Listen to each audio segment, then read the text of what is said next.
Hello and welcome to a brand new episode of the Nerdpocalypse Podcast. I'm your host, Jay. I'm here with my co-host, Micah. Hey. And Terrence. What's up? All right, guys, we are back. We do have plenty to talk about this week, including trailers for The Highwaymen and another movie that we'll definitely be talking about later. Can't wait. So, checked out this week. There is a review up by the time that you guys are seeing this for a movie called Greta, starring Chloe Grace Moretz and Isabel Huppert. It's a psycho thriller sort of film. I reviewed that, so look forward to that review in the coming distractions feed and also on youtube.com/thenerdpocalypse. Micah, is it you that watched Dating Around? Yeah, I watched the first 3 episodes okay. of Dating Around. This on your recommendation. It's a Netflix dating show in which one person dates 5 people and they choose one person at the end of the night. Now, this is a Netflix dating show, as they like to brand it. So it's not, your traditional reality TV type format. Right. It is far more cinematic than a regular. Did I see the commercials for these? I think so this is like a television show? It's a half-hour television show. It's a half-hour television show? I thought it was like a movie. It's shot like a movie. It's shot like a movie. It's edited. Dude, the editing is crazy. It's amazing because it's like they have the person go on 5 dates, right? And you would think that they're speed dates. I don't think they're speed dates. I think they're full dates on 5 separate dates. On 5 separate dates. But they get the person to wear the same thing. Yeah, but the guy's wearing the same. Well, the person is wearing the same outfit, right? And they intercut, you'll see him talking to somebody, and then he'll ask a question. It'll cut to him, and he's asking a question. And it's a question that you presume he's asked all the people, or he or she has asked all the people. And they cut to a different person to give different answers, and you find out who hits it off. And all right, I've only seen the first 3 episodes. It's really good. I really think you should watch it, right? The first episode, and here's the cool thing, right? It's set in New York. Everybody's in New York, all kinds, right? Yeah, so they do a good job. They do a very good job of representation. So they start you off with the straight white man, right? Because you got to get white people to watch this, and they're not going to watch it if they see the gay Asian dude first, right? So you got to Asian now. So you got to see the straight white man, go first, and he's got his pick of women, and these women are like. One is from Boston. One is from New Jersey. Not a fan. Not a fan of that fast ass girl. Nah. But one was Colombian. I'm like, hey, she was super fun. And then the other 2, one was white, and then one was black. The black girl was late to the date. Here's the thing. That's not the last time that happened. In the series, I was like, why is the black person late again? What is going on? They giving the black people the wrong time. It's 7:30. Come on, man. And you see dates that are clearly going well and some that are clearly just awkward, right? Yeah. And at the end of the day, the next day, it's at the end of the show, it's morning, and they're going around and they're cutting around to see, it's this big buildup to see who the person chose as the date, right? For a second date. It's really good. That second episode, nigga. Whoa, man. I saw that shit coming a mile away. Yeah, yo. Look. When that one dude, they go to this bar, right, to get drinks first, right? And it's like, I don't know anything about alcohol, but I do know this. If you go on a date, and this woman, she's a strong-willed Indian woman, 36. She's lived a life. She knows what she wants, right? She orders whatever, beer or beverage that you alcoholics drink, whatever. Maybe she ordered a Long Island iced tea that had iced tea in it. We can talk about that later. But you are Cory Booker. That's what I learned. Why do they call it Long Island iced tea? All right. They call it a Long Island iced tea. Huh? I've never had one. All right, we'll talk about that later. We'll talk about that later. But she orders her drink, right? The type of drink that you would order at this fancy-ass J-type bar, right? That's true. These are all places I would eat, by the way. Absolutely. And it comes in like a jar, like a mason jar. You know what I mean? Like Moonshine? No, but it's just one of them kitschy ass like, we're really fancy, but we're not that fancy, but we are fancy because we had to buy a bunch of mason jars to put our overpriced booze in. And this motherfucking guy, again, this is a place I would go. This guy orders a Miller High Life, the champagne of beers. And as soon as he ordered that shit, I said, "Oh, this gonna be a problem." Yeah, these two motherfuckers ain't gonna work out. Oh, and it didn't. It was a problem. Yeah, it was a serious problem, and it was a problem for not the reason you'd think. Right. But I saw it's funny because there are cultural things that happen in the show, right? Because again, the show has a little bit of everybody. Yeah. Like who's the main focus of the third one? It's the gay Asian dude, right?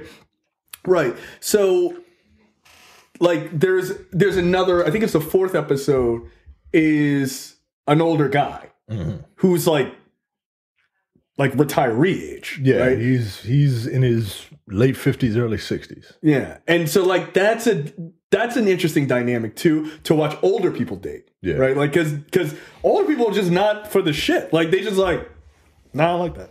Like they just like younger people are just like, well, let me try, they're trying to like maneuver and shit. So that's kind of interesting. But that second episode, yo, I saw, look, me and my wife were sitting there and I'm like, we were like, that nigga's gonna be a problem. Like right there, dude. Because there's a cultural thing that happens, and I was like, now you got a little too much criticism. Like, that guy is like a prick. That guy was like Chris Pratt going off on religion. You know what I mean? I'm like, shut up. Like you need to calm down, bruh. Like, you know how Chris Pratt seems like he seems like a very nice guy, right? Yeah. But he also seems like one of those religious nutballs that will throw that shit in your face, right? And I'm just like, all right, can we not talk about this? Because I mean, it's because of his son, but and I get it. I'm not, but but I don't want to be around a zealot. Yeah. How about we not do this on the first date? Yeah, it was weird, but it was awkward, yo. It was awkward. I was pissed at him for many reasons,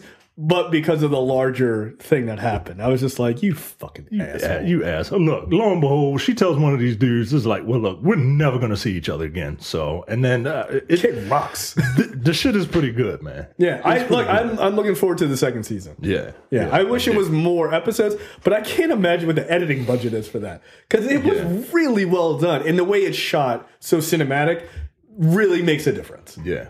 It doesn't look like TV.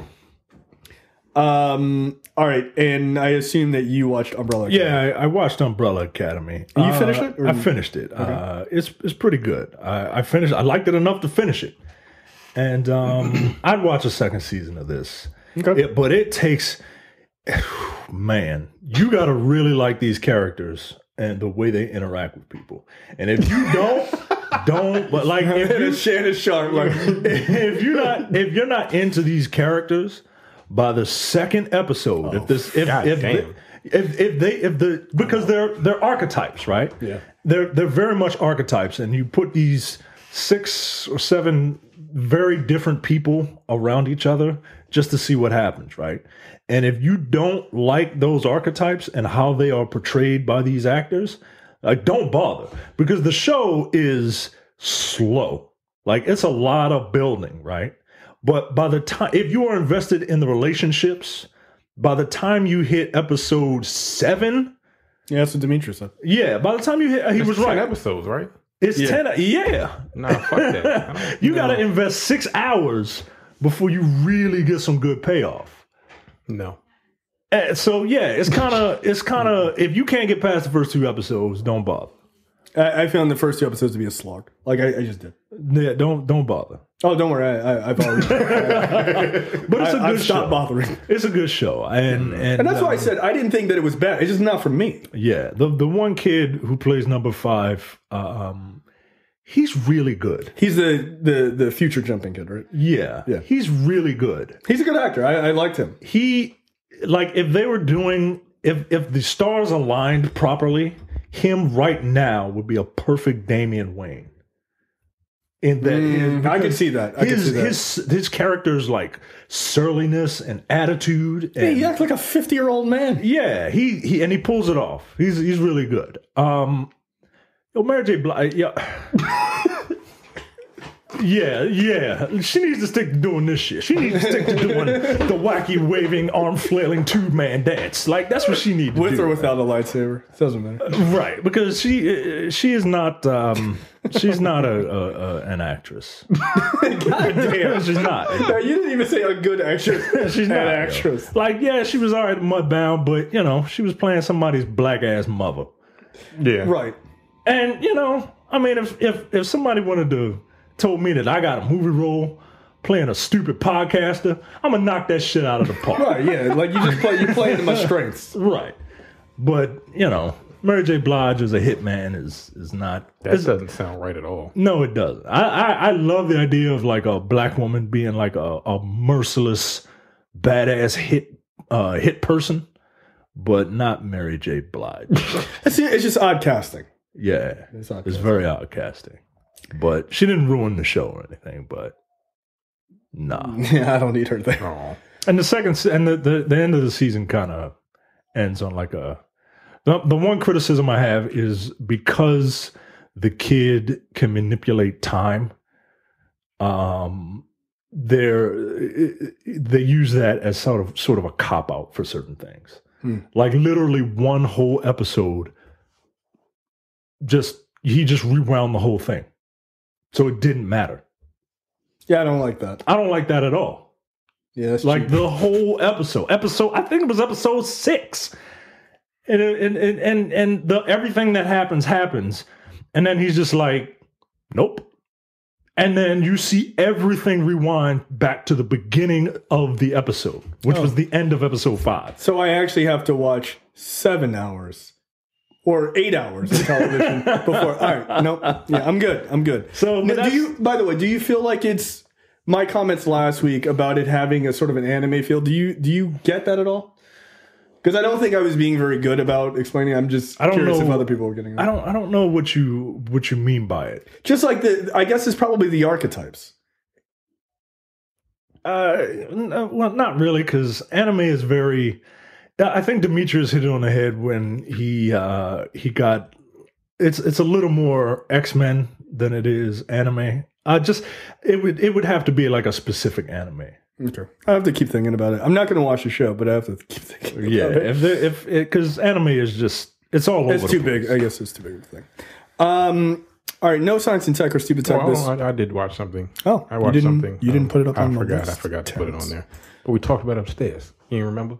No, I forgot. Anyway. I do remember. Go ahead. Anyway, I watched after it won an Oscar. I decided to go ahead and watch the Green Book or Green Book.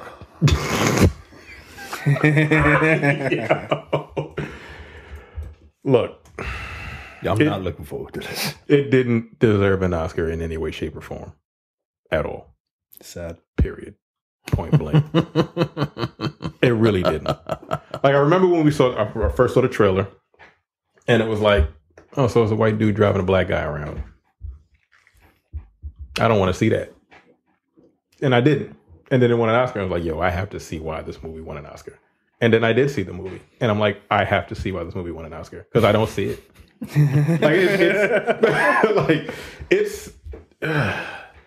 Again, when I told you upstairs, I don't like it. But I think the reason why I don't like it as much as I don't is because it won the Oscar. And I watched it after it won the Oscar. Right. I think that's my problem because I was not high on watching this movie at all. Right. Because I kind of get what I've seen the trailers enough that I feel like I kind of get what's going to happen. Yeah, you know what's going to happen. There's no exactly. Yeah, there's no hidden story there. No, there's not a twist. Spoiler alert: they become friends at the end.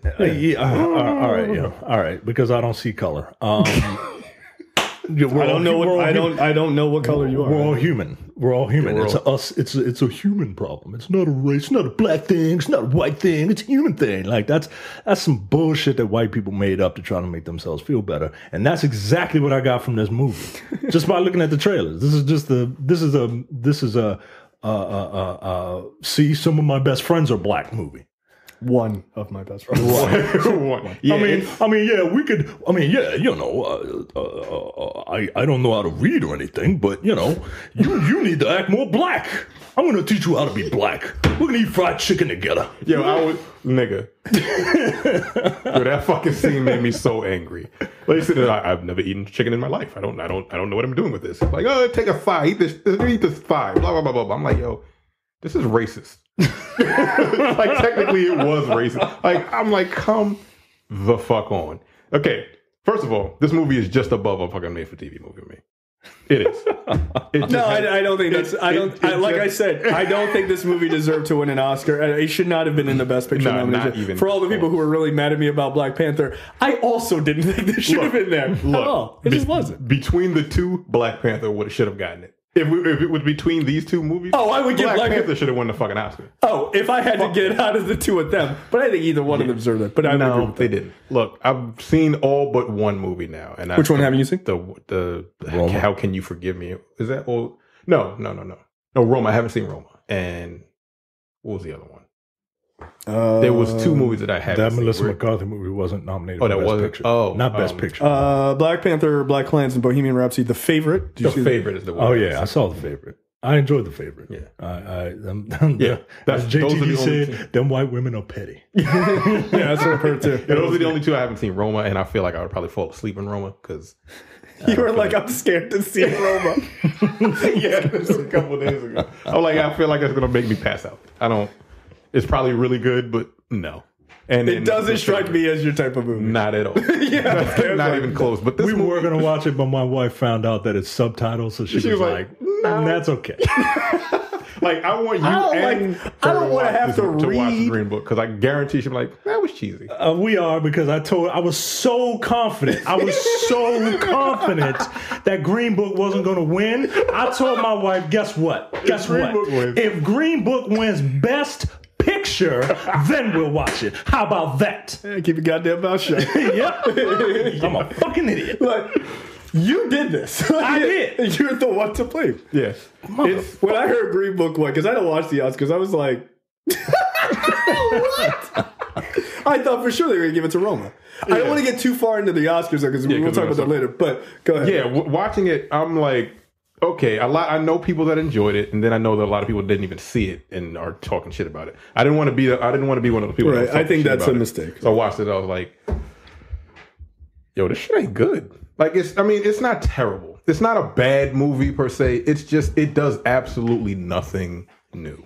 That I would agree with. It doesn't do anything new. Like, it's the roles are slightly reversed. I can't even like. It's still kind of like a magical Negro movie.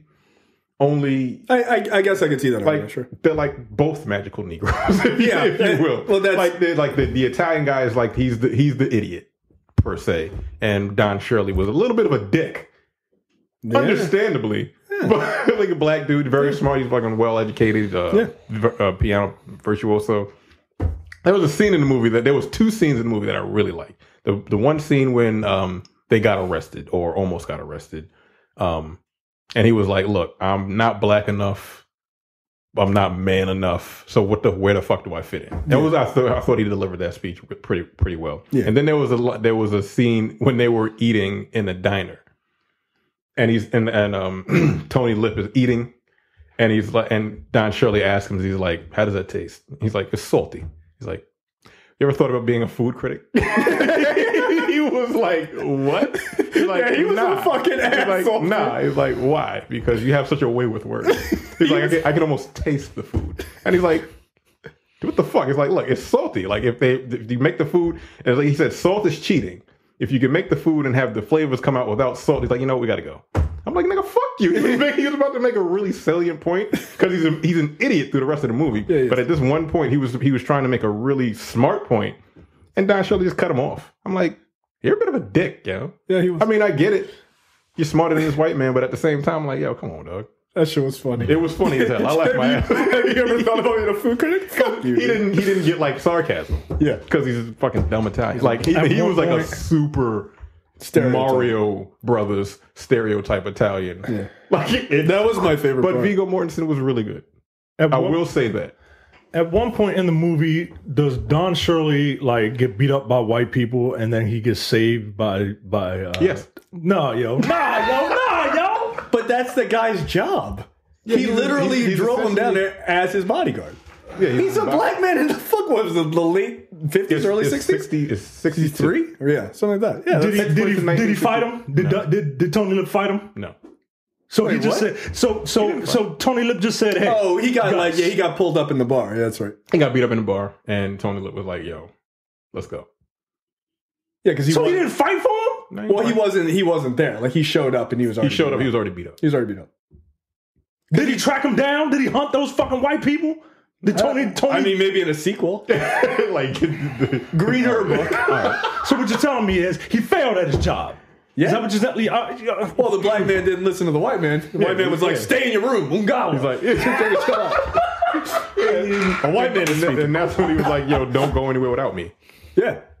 Because it was in the South in 1962. Yeah, like, nigga, don't go to a random bar. What are you don't doing? go to a random bar, nigga. You dummy. But that'll be fine if I go. Like, I'm okay. Did they write the Green Book? Is that how they have to figure out that, don't go to this and bar? that's the other thing about it. Like, granted, this is the thing that drives me crazy, but go ahead. The green, like I know they didn't write the Green Book. No, people don't. But no, a lot of people don't know what the Green Book is. Right. And this movie it spends 20 seconds explaining what it is. Right. And I think this is a thing. This is one of those things where you don't have a black person in the room to go, don't name the movie Green Book like, if you're not significantly dealing with the Green Book. Yeah, right? because it's called Green Book, so I would assume that he was driving him around to the safe spaces that are in the Green Book. Yes, he was, right? Yeah. So he was staying in those safe spaces based in the Green Book, but they only talk about the Green Book for like 20 seconds. Yeah, he's like, this is book that these niggas go, they wrote so that they can go to certain places in the South. And then that was it. I'm like, yeah, what the fuck? Yo? Yeah, like, why did you name this Green Book? He shouldn't have. Okay. I don't know. Best of friends, racial bosom buddies. I don't know, but Green Book should not have been the title. Driving Don Shirley. That's what it should have been. Like, honestly, this was basically driving. Like, people were saying, "Oh, it wasn't that?" Like, yes, it was. And they just kind of like learn to like appreciate each other's faults, and right. It's so fucking corny. Like, it is a very, very corny film. I would agree. I do think the idea of the film is important, right? Which is like, hey, you can come through your differences or whatever and get along, right? But that's nothing new. That isn't anything new. What drives me crazy though is like some of the criticisms of this movie are a little silly. Which is, I don't like the fact that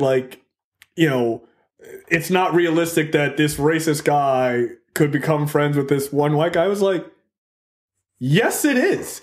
That's stereotypical, is that a white guy who's a racist meets one black guy who doesn't fit a stereotype, goes, you're one of the good ones, and still carries on it. And then uses him as a prop for a hearing. Right. We brought one. We got our own. We got one. So that, to me, I thought that was a poor criticism. I'm like, that happens all the time. The idea of you're one of the good ones comes directly from that thought process. So like that didn't bother me. People kept saying that. I was like, no, that's 100% accurate. All the time. It happened very quickly in this movie. Yes, I was it like, did. Granted, it's a 2 hour movie. It's 2 hours and 10 minutes. But in fairness, in their real, I mean, it don't move like All Eyes on Me. Right? It ain't got that pace. But not to get too far into this, but that actual road trip in real life was like a year and a half or a year or something like that. They condensed it to like weeks. A month, like a couple weeks or like 2 months or something like that. But in reality, it was like a year. So that's probably why that felt like, wow, that seems really rushed. Well, yeah, it was. Like, hey, we're friends in the first 2 weeks. I'm like no. I don't think that's how that worked. No, it took you a long couple of drives before it was like, well, I'll take a thigh. You never heard of Aretha Franklin? Shut the fuck up. That shit was kind of funny though. He's like, this is your people's music. He's like, he's a virtuoso. He's a piano virtuoso. It's like, I don't listen to that. It's like, sorry. I mean, that's like me being asked what this new Beyonce song. I was like, I don't listen to Solange. I'm sorry. I don't know what that is. So, and I also watched the 2 Killings of Sam Cooke. Oh, was that any good? It's so good. Oh, yeah. Okay. Yeah. I watched that last night. Matter of fact, that movie. Yeah, watch it. Captain Documentary over here. You guys touched on it. But here's my 1-sentence review of Black Plays Night. Nigga. Yo, white people, you need to get your house in order. That's my review. White people, get your house in order. Because goddamn. Yo, my favorite is the gif of the father. He's like,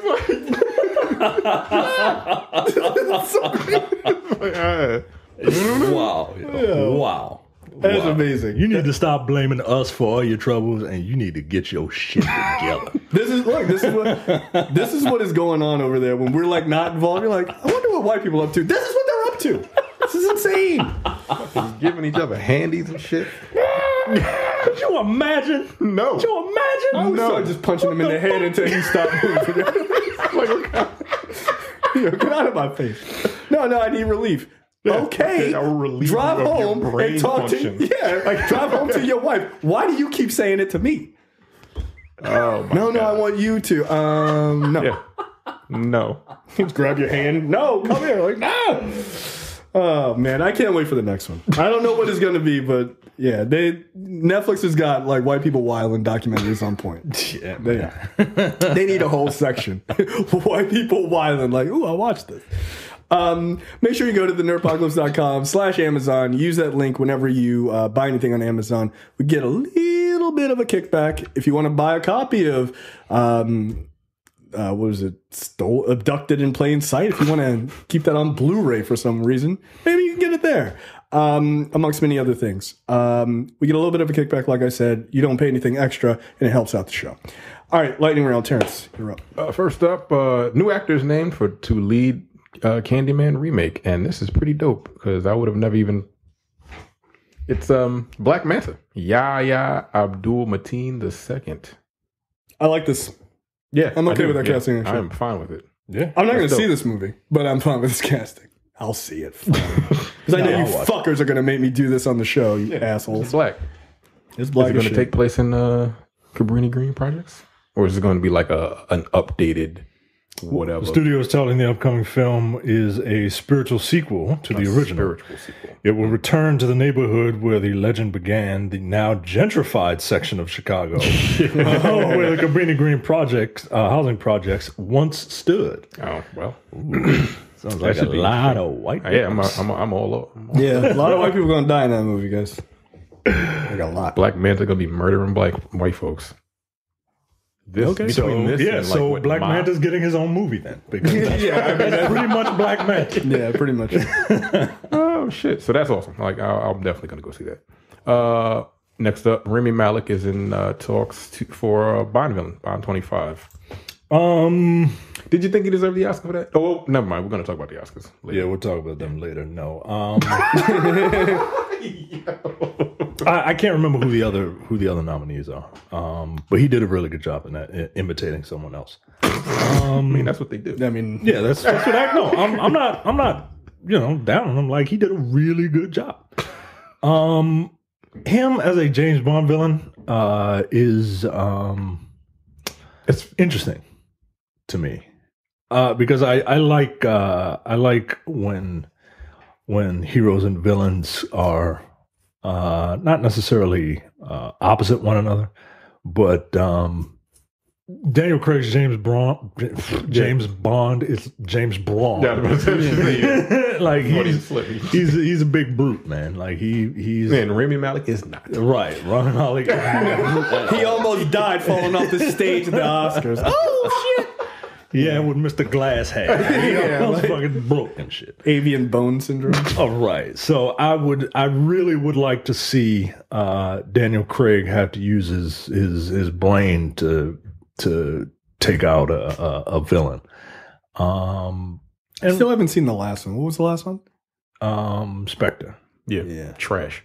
It's so boring. It's not good. Like, come on, it's Brad's not here. It's not. It's not good. it's not. He's typing You right gotta be like you gotta be invested in like all of James Bond, and then even then it's not, I'm the author of all your pain, James. Like, no, you weren't. You saw the Avengers and thought, oh shit, let's connect all these movies real quick. Yeah, I don't like that. That's what they did, yo. Now I'm Unstoppable Blofeld, and I'm your brother. What? All right. Was the original Blofeld his brother? No. Okay, I didn't think so. I don't like that either. Stop connecting people unnecessarily. Oh, you don't remember me. I was your brother. I would remember you. I would remember you, dude. You and I look nothing alike. I'm 75 pounds heavier than you. I'm 6'4". You're 4'3". Get out of here. Like they even had the picture of the dad and the one kid on the other side and the other kid on the other side, but it's burnt and missing. All right. Yo, that is not okay. I don't like shit like that in movies. Dave Bautista was like, they came to him and was like, hey, we want you to be a Bond henchman. And he was like, well, is he smart? Because I don't just want to be a dumb guy. He's got to be smart too. Sure. Like, they're like, yeah, he's smart. He's so smart. He doesn't say.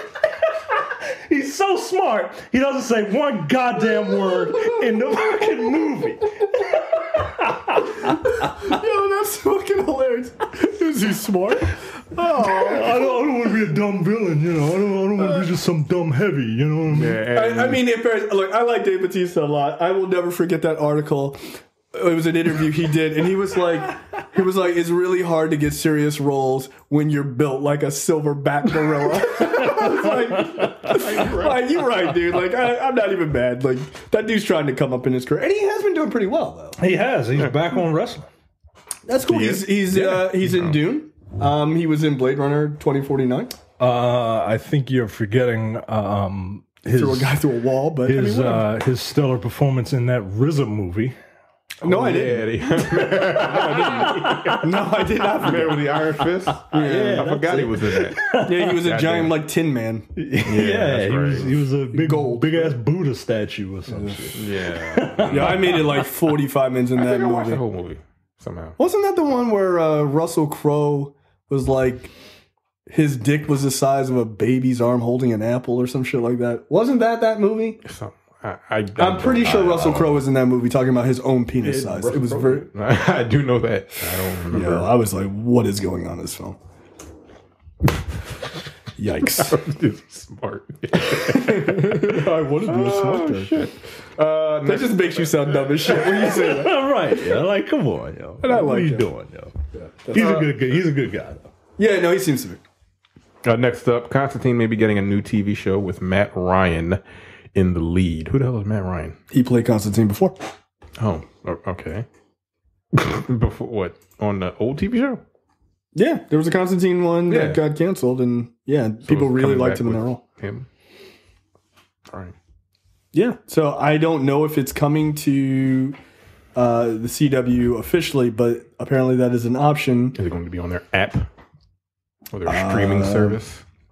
Wait, that's them, right? No, CW. No, I'm talking about is Constantine DC? Yeah, he's in that universe. He's on he's been on Legends of Tomorrow. Like that's how they kind of brought him back and threw him into that. So I never saw the Constantine TV show. It didn't really interest me. I'm not into the occult. Yeah, I think that's kind of where I am. Yeah. I think I had enough with the Keanu Reeves movie. Yeah. And that movie was okay. I didn't think it was great. I did like that he killed Gavin Rossdale. That was kind of cool. But besides that, I didn't give a shit. But for hardcore DC fans, I'm sure they're pretty excited about this. Because apparently he was really good in the old one was on NBC. Okay. Yeah, it was before CW. CW. Yeah, it was before they got all their like shit together. All right. Okay, that's fine. Next up, AMC is working on a second Walking Dead spinoff. Oh, come on, man. Wow. What is this show still on? Is like The Walking Dead, the regular one still on? Mm-hmm. And so is Fear the Walking Dead.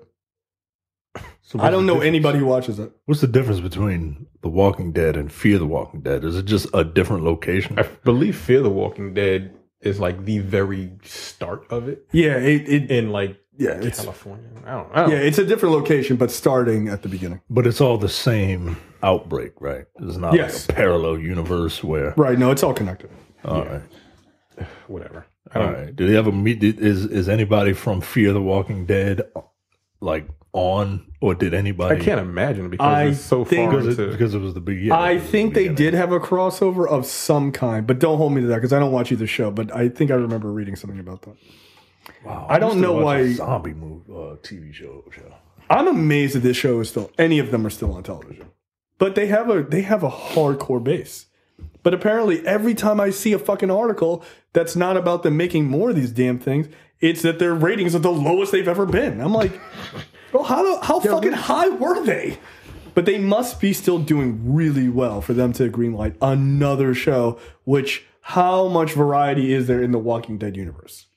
Yeah, like just a bunch of people killing zombies, yo. Like, at what point does it get boring? I mean, they just keep running into a bunch of different fucking factions. The second season. That was when it got boring for me. I mean, you're right. Like, I got bored after finish the second season. Nope. Fear the Walking Dead is in season 5. What the fuck? That's amazing to me. I didn't know. I know we got a lot of people who are big Walking Dead fans. Look, I'll tell you how boring that universe is. I got bored with the books. And not like, oh, well, the books are so much better. The books are better than the show. But I got bored with the books because it was what you said. It is the core team. Occasionally somebody dies. They go, They meet a new faction of humans. And then sometimes they're good, sometimes they're bad. Faction just joins them. Right. Sometimes they're good, sometimes they're bad. Sometimes it's a mixed bag. They get to a little town maybe, stay a while, then they get back out on the road. It's the same thing over and over and over again. There is nothing major that happens. How many T-Dogs are they on now? This has got to be 5, 6, 6.0. Is this old T-Dog in this picture? No. Is this from Fear the Walking Dead or The Walking Dead? I think that is from The Walking Dead. Because that dude him and his son were in was in the first one. Okay. But he might have moved on to Fear the Walking Dead. I don't know. Huh. I don't care. Yeah. But for those who do, again, I'm not trying to denigrate this series, but for those who do, you're getting another one. I just can't give a shit about zombies anymore. I just don't. It's not interesting to me. Nah. Yeah, I don't. I'm super shocked that this shit is still on. How far did you get into the series? Like the 3rd season. Yeah. And then I'm like, okay, so you're just going to do the same thing over and over and over again. I don't need it. I don't need this. I don't need this anymore. I didn't finish the second. I didn't finish the first season, and I just skipped forward. Everyone's like, "It's really good," and I was like, "All right, I'm just gonna skip the second season." I didn't finish the second season, and everyone's like, "It's really good, it's really good." And I skipped to the 3rd season. I think that's when the governor showed up, and then I saw like a couple episodes of the governor, and I was like, "No, this is not very good. The governor in the book is a lot better. This stinks." And then I was like, "I'm done." The governor. Once John Bernthal died, I was like, The governor. Yeah, he was a son of a bitch on that show. The governor in the TV show is about to be in a Tekken video game. Wait, what? No, that's not the governor. AMC is. That's not the governor? No. Who is that's Negan? Negan is not. He's not the governor. That's 2 different people. Yeah, Negan. All right, is, yo. All right, they're both the same. They're both the same. Yo. A psychopath leader from a faction. I mean, exactly. I mean, arguably they're the same character. All right, yo. All right, never mind. I apologize to people are screaming. all you zombie fans out there. Screaming at their fucking phones right now. That's Like, yeah, it's the same fucking whatever. Fuck that goddamn show. Yeah. It needs to end. And finally, the book. Finally, Rambo 5: Last Blood is coming in September. I will be going to see that. If it's anything like the last one, absolutely. So many people are gonna die in this movie. Cut people in half with a 50 caliber fucking like machine gun. At point blank. Yeah, I was about to say, it was a pretty close range too, man, because people, like, their torsos were flying off. Cutting them in half. You can't shoot people with a 50 cal gun 5 feet away. Like, that's insane. Just so they finished it. Yeah, it's coming in September. This one, I'm pretty sure. It Chapter 2 comes out in September as well. Yep. Damn. Yeah, the log line for Rambo 5 Last Blood is Vietnam vet John Rambo takes on the Mexican drug cartel after the daughter of one of his friends is kidnapped. Look, I already knew he was going to take on the cartel because look at his hat. Look how he's dressed. He looks like he wants to kill Mexicans so fucking bad. Now, Rambo's going to be a right-wing problem in this movie. Yeah, he is. The right is going to love this shit. They are, and then they won't realize that he's part Native American, so he's kind of justified in killing anything on his land. Yeah. And he's killed a lot of white people in his tenure. Yeah, they're not gonna see that though. They're gonna be like, look at this beautiful Italian man murdering all these Mexican immigrants. Yeah, pretty much. I'll show you a This is what you do caravan. when you come across the wall. You fucking John Rambo on you. He's gonna build a wall at the end with his bare fucking hands. Look, that's fine. Whatever. I'm gonna see it. Yeah. Yeah, Is it gonna be offensive? Incredibly. Am I fine with that? Incredibly. Like, It's like a 75-year-old man just murdering just people. mowing down 25-year-olds, beating 25-year-olds in fist fights. All right, that's fine. This Although I feel like he could kick the shit out of me in real life. So this kill counter and that's embedded in this story for Rambo 5 is glorious. oh my god, it's 11 minutes. Jesus. Yo, he killed so many people. I forgot about that. They all right. Look. You know how I feel about bows and arrows in a world where 50 caliber machine guns exist. But I just saw John Rambo shoot a guy with a bow and arrow in his leg and then in his head. All right, I mean, he's really selling me on these things. This is what Hawkeye wanted to be. Yeah, this is what Hawkeye should have been. Yo, so many people are murdered in this fucking movie. Jesus Christ. Yo, Sylvester Stallone and the president are a month apart in age. Jesus. I mean, they're basically physically the same. So But they're both 6'4", 225 pounds, felt shredded. Yeah. My computer's about to restart, so I just jumped towards the end, and I'm at the 9-minute 30-second mark, and there are 311 kills in this movie. Jesus Christ. He just kicked a guy over and his entrails fell out. Oh, because he used a giant knife to fucking... Wow, he did rip yo. his guts open. Is that how anatomy works? Yo. That's how Mortal Kombat anatomy Why works. isn't John Rambo one of the options in Mortal Kombat? He might be. Like, I feel like that makes sense. The Predator was an option. I feel like John Rambo is about to get his time to shine in Mortal Kombat. Yeah, he should. He should. That being said, I would have loved to... Yo, that nigga's head exploded. This needs to be a No Time to Bleed. Yo, I am all Yeah, It really we fucking really is. need to actually do one. Yeah. I don't know. Well, somebody had a fucking baby. Well, it was important for my life decisions. Gay. Yeah, I'll see Rambo 5. Absolutely. This is insane. Yo, that movie, they didn't give a fuck. They didn't give a fuck. All right. Movie and TV news this week. To the shock of really not to me, Will Smith is not going to return for Suicide Squad sequel. I never saw this as being a real thing.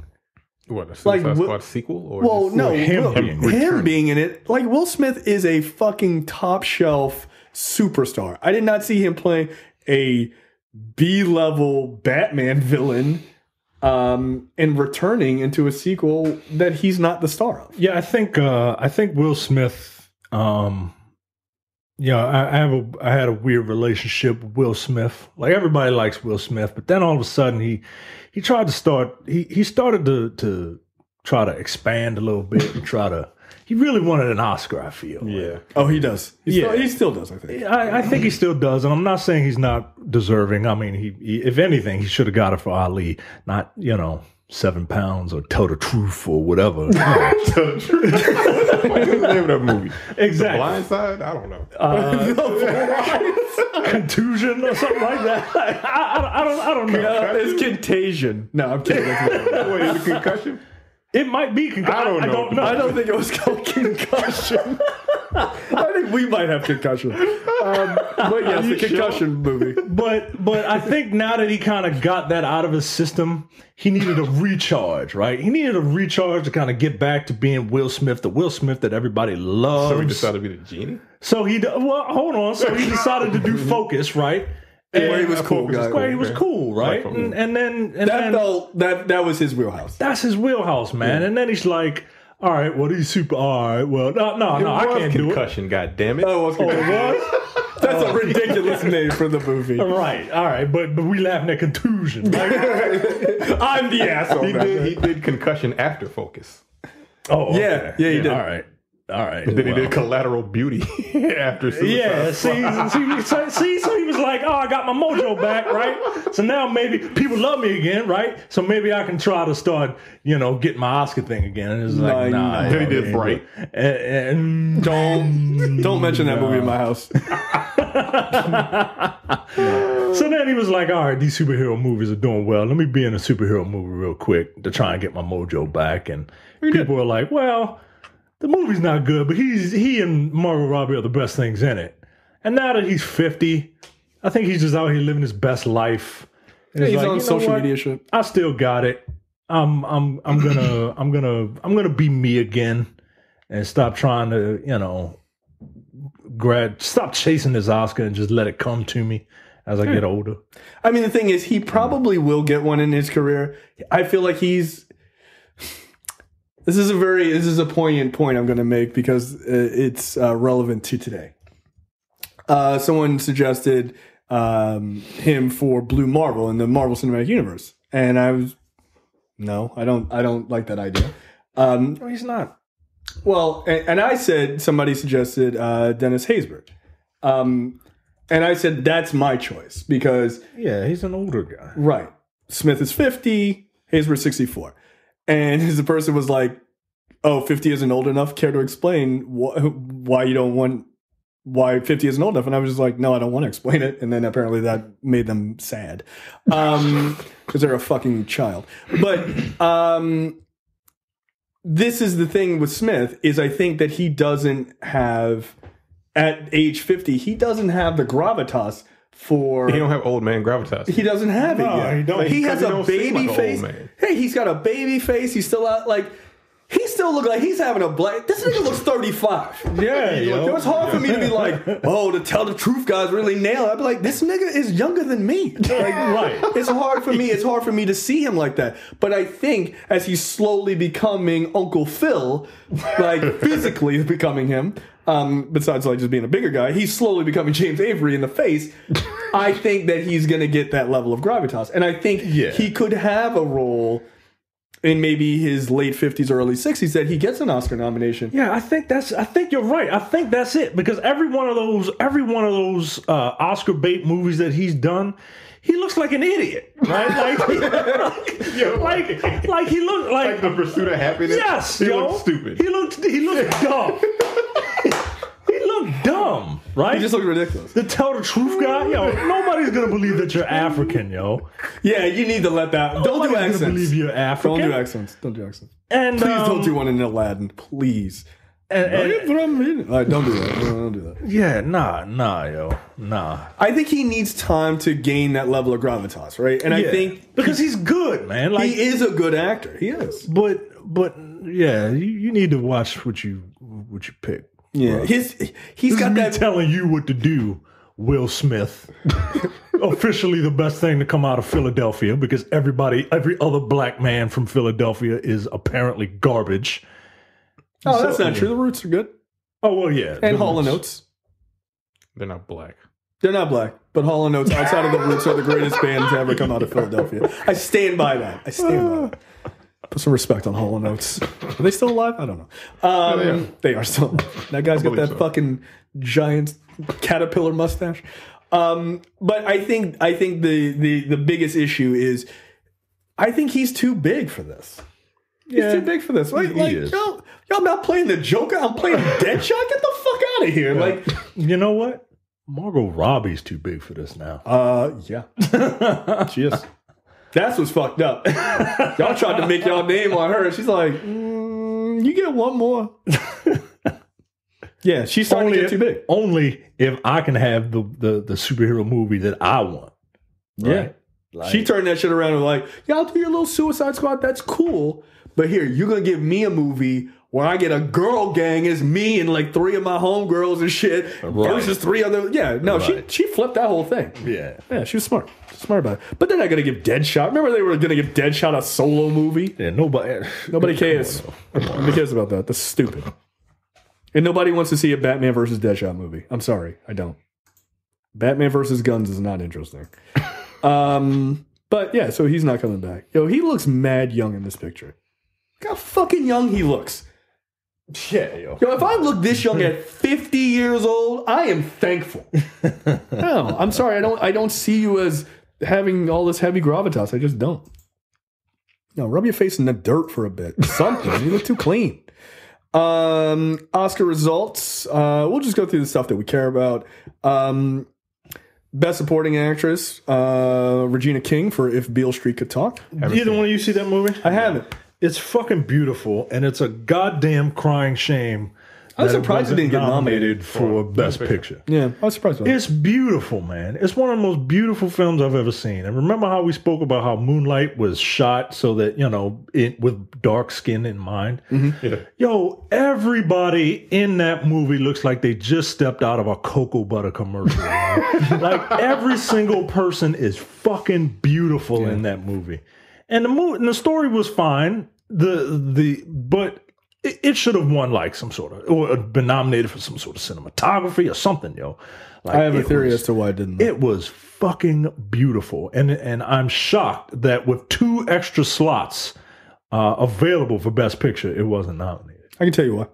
Because he won last year. That's right. Yeah, that's it. Yeah. Wait, he didn't win last year. He won the year before last year. What won last year? I don't remember. But it wasn't. Whatever. It was too close. Too close. Moonlight came out 2017, 2016. 2016, I think. Yeah, it's too close. That's why. It's fucked up because, like, if he's good, he's good. But that's why. Well, he's a writer, though. Oh, you mean as Barry Jenkins? Yeah, Barry Jenkins. But I thought he directed that. Did he direct? Yeah, he did. Yeah. Oh, he directed. Oh, who's the cinematographer? Might be the same cinematographer. It probably is from Moonlight because he works with the same people. That good, like it's got to be the same. It probably is cinematographer.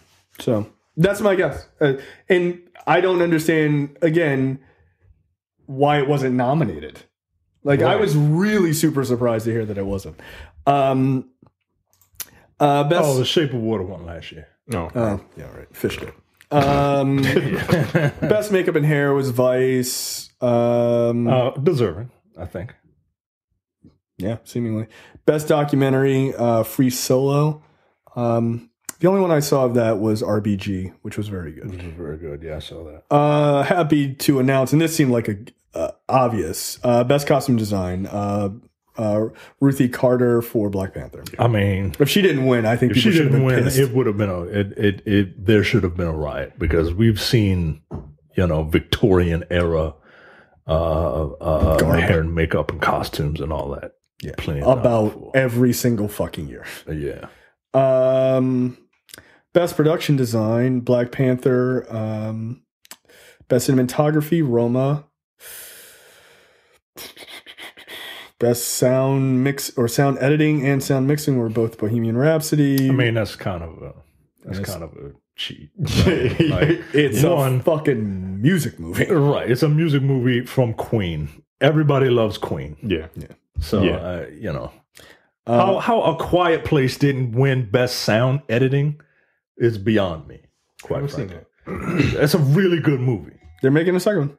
It's a really good movie. Best supporting actor, Mahershala Ali. Fuck you, Terrence, for Green Book. Look, who else was nominated? I mean, Richard Grant for Can You Ever Forgive Me? Yeah, that's the one that I didn't see, and I'm like, out of all of them other ones, he deserved it. Yeah, Sam Elliott. Sam Elliott didn't do anything in a Star Wars. I thought they were going to give it to him. Nah, I thought so too because he's 104 years old. Yeah, and they gave one to Mahershala Ali before. Yeah, this is his second. Yeah, he nominated twice, won twice. Yeah. Oh, you know what his agent. His agent the next day was like, so we need more starring roles because we need to fill this shit out. Yeah. Because thanks for the 2 Oscars, I appreciate it. But that says best supporting. I feel as though I need to be moving to the front. A little higher. Yeah. And I think at this point, he absolutely deserved it. It's wild that just a couple of years ago, that dude was playing like NCAA basketball. Like, that's fucking crazy. That's crazy. Best animated feature, Spider-Man Into the Spider-Verse. Fucking of course. Look, I've seen The Incredibles. I've seen Isle of Dogs. Both of those are really good. Spider-Man Into the Spider-Verse is a perfect movie. In my opinion, it is. It's a perfect movie. It's a perfectly told story. It's perfectly paced. It's a perfect movie. It should have been nominated. I was about to say, Into the Spider-Verse should have won Best Picture over fucking Green Book. It should have. I don't like that that's not a thing. That they separate that. I'm fine with you having a separate section for it. But, a movie should be, it's a movie. A movie is a fucking movie. If it can, like, Isle of Dogs shouldn't be, if Isle of Dogs is so great, it shouldn't be not allowed to go for Best Picture. They should allow it. Because I think if you really put it up against those other movies, I think it had a good chance of taking it. Out of the Best Picture nominations? Yeah, probably. I think Beauty and the Beast was the only one that was either nominated and or won Best Picture, didn't it? I think Beauty and the Beast was nominated one. But the animated one? Toy Story. Yeah. Well, I think one of the Toy Stories was nominated. Yo, people love Beauty and the Beast is what Disney hangs their hat on. I mean, it's a story as old as time. Tale as old as time. Thank you. Fuck you, Terrence. Let's see. I'm trying to get down animated short. Toy Story won for best. No, wait. It was nominated. Academy Award for best original screenplay. Oh, I didn't realize this one. Yeah. Best visual effects. First Man. Yeah, I was like, were they really that good? Yeah. Yeah, dude, they were. I mean, did they have a big purple swollen grimace through a moon at a... Nigga, he's got this year to win. Relax. Relax. By the way, I'm going to tell you right now. Endgame is going to get nominated for Best Picture. I can tell you that right now. Probably. It will. Because much like... And the chances of it winning, depending on what the fuck is coming out, the chances of Endgame winning are very high. And I'll tell you why. Because they gave Lord of the Rings Best Picture, and that shit was a phenomenon at the time. Yeah. It was like, they never saw anything like that. A trilogy that big that was on that scope. Yo, a culmination of 22 fucking films? I mean... Come on, knock it off. It's the culmination of a series of films that changed the film industry. You cannot just walk away and not give it Best Picture. Right. You have to. You gotta give it Best Picture just for that. Yeah, just be like, you know what? Could you guys stop making these things? Please. All right, here's your fucking award. Now let everybody else get a goddamn chance. They're going to be like, thanks. Kevin Feige will go, thanks. No. Thanks. And then just... Here are the X-Men. We'll see you next year. Yeah, but First Man's visual effects are really impressive, especially because they're not fantasy, right? Like, it's... Again, that movie is not for everybody. That movie is for people who really like film.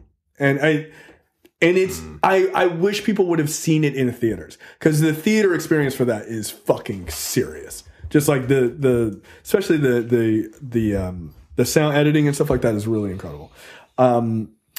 He did La La Land too, right? Yes. He got directed. Best original screenplay for Green Book. Fuck you, Terrence. No. Moving right along. Original screenplay.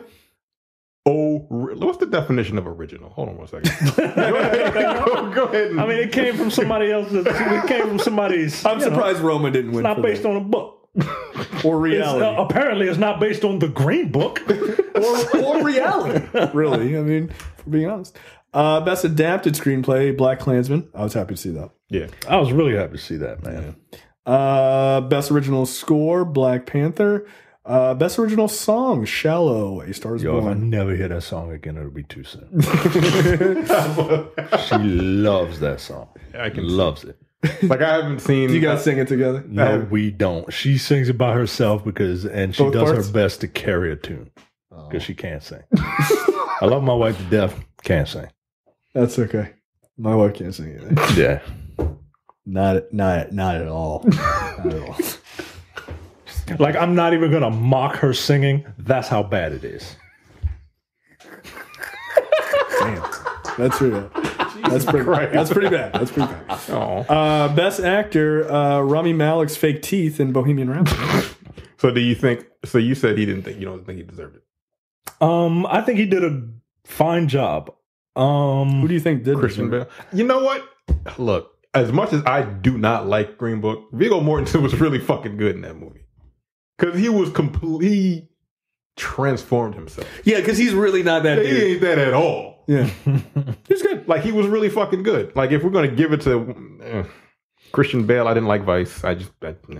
Bradley Cooper, he was just doing his Rooster Cogburn. Here's my thing. Like he was like, I love that movie, but like you could barely understand him half the goddamn time. Here's my thing, right? And you it's kind of relating to what you're saying about Viggo Mortensen's performance.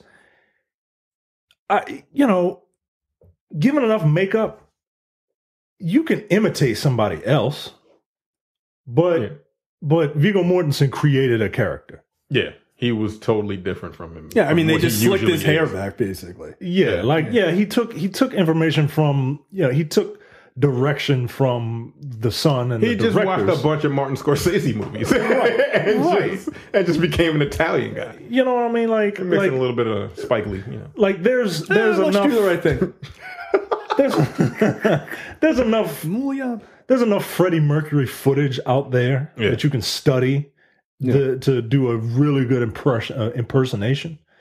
But, who the fuck is, Tony the Laguna or whatever the fuck his name is? Like he had to essentially create that character. I know it's based on a real guy, but he had to create that character. Yeah. Villalongo. Tony Villalongo. All right. Laguna. That's a point of contention in the movie. It's like, yeah, your name is too long. You might want to change it. Yeah, that's right. It's like Tony Lip. Like close enough. Yeah. Best actress, Olivia Colman in The Favorite. Didn't see it. She was good. Yeah, she was really good actually. Best director, Alfonso Cuarón in Roma. That's not a shock to me. Best picture, Green Book. Fuck you, Terrence. Yo, that's just offensive. I mean, this list. Like it is. I think Black Klansman should have won. It's pretty fucking offensive. If I'm going to give it to any of the movies starring black people, which I tend to want to do, I would have given it to Black Klansman. Out of the nigga movies, Black Klansman. Star is Born, I really like. Again, Roma would probably put me to sleep. I didn't like Vice, and that was just because Christian Bale. What did you not like about Vice? I haven't seen it. I don't know. I didn't like the other movie that you guys recommended from that guy. The Big Short. The Big Short. I didn't like that either. I'm just not a fan of his style. Oh, Adam McKay. Yeah. Well, it is. Yeah. Yeah. If I were to give it to any of the black people, Black Klansman should have won. Bohemian Rhapsody doesn't deserve to be on there. Green Book didn't deserve it. Vice, debatable. Green Book, fuck off. The Favorite, again, I haven't seen it. Yeah. Really couldn't tell you. There you go. So early predictions. Would you recommend The Favorite? Not for you. What the fuck? Victorian times? Knock it I off, remember Terrence. seeing the trailer when I was in the movie theater. I'm like, no. No, not at all. What the fuck? Terrence, what are you watching? Oh, I'm watching these women during Victorian times. It's a really great movie. Like, I could watch a movie. Words you will never hear out of Terrence is about. Y'all about to put on this Victorian joint and just chill for the night. Like, wait, I'm about to watch these white women try to one-up each other for this other white woman's affection. I mean, that sounds interesting. It is interesting. Not for you. It's not for you. I'm gonna watch it just because you said that shit. Okay. Just on his spine. Next week he's gonna be like, yo, The Favorite was fucking terrible. I bet you better than fucking Green Book. That would be interesting to see which one you like compared to. You know what? I will watch it next week. I'll watch it this week. Okay. Just to see. I don't think you'll like it. I think you'll think it's better than Green Book. I'll put it that way. Like he on that hill now. Like I got to stick to this. Look. If it's not better than Green Book, I'll say it. But again, Green Book is not a good movie. I'm sorry, Somebody said it was the worst. It's the worst Best Picture winner in a decade. I was like, damn, is that true? And I looked back. I was like, damn, that's true. It is. Like Crash won in 2006. And that didn't deserve that shit at all. I don't think that movie is good. Like Brokeback Mountain and fucking I forgot the other like 4 or 5. The other winners, I was like, yo, like this Good Luck was like Good Night and Good Luck was also up. Yeah. For Crash was like the race relations version of The Butler. You know what I mean? Just a bunch of stunt casting. it was Really? was it Ludacris? Ludacris and Sandra Bullock are in the same fucking movie. What the fuck? Come on, man. Let's get middle-aged white people. They love Sandy and the young blacks like this rapper named Ludacris. Ludacris. Ludo, well, that's not how you spell that. Well, okay. Whatever. Okay, All right. Luda, we get it. All right. And again, that movie is about race relations and a bunch of bullshit. And that's why they win. See, that movie to me is a far better example of like really fucking up like a movie about race relations, because that shit was like 6 degrees to bullshit. Like everything was nonsense. It's like, Oh, hey, my God. Ludacris, you were walking down the street and a white man's like, hey, did you steal out of my store? He's like, no, I didn't steal out of your store. And then that white guy goes home and he's like telling his wife, and then he trips over a Mexican guy on the way in, and then everyone understands what's going on. I'm like, what the fuck? Why is everyone so connected? Stop Why is this fucking racist Love Actually? Like, what the fuck is going on, yo? That's exactly what it is. At the end, they all end up in an airport listening to fucking Ludacris do a rap concert. What the fuck are we doing?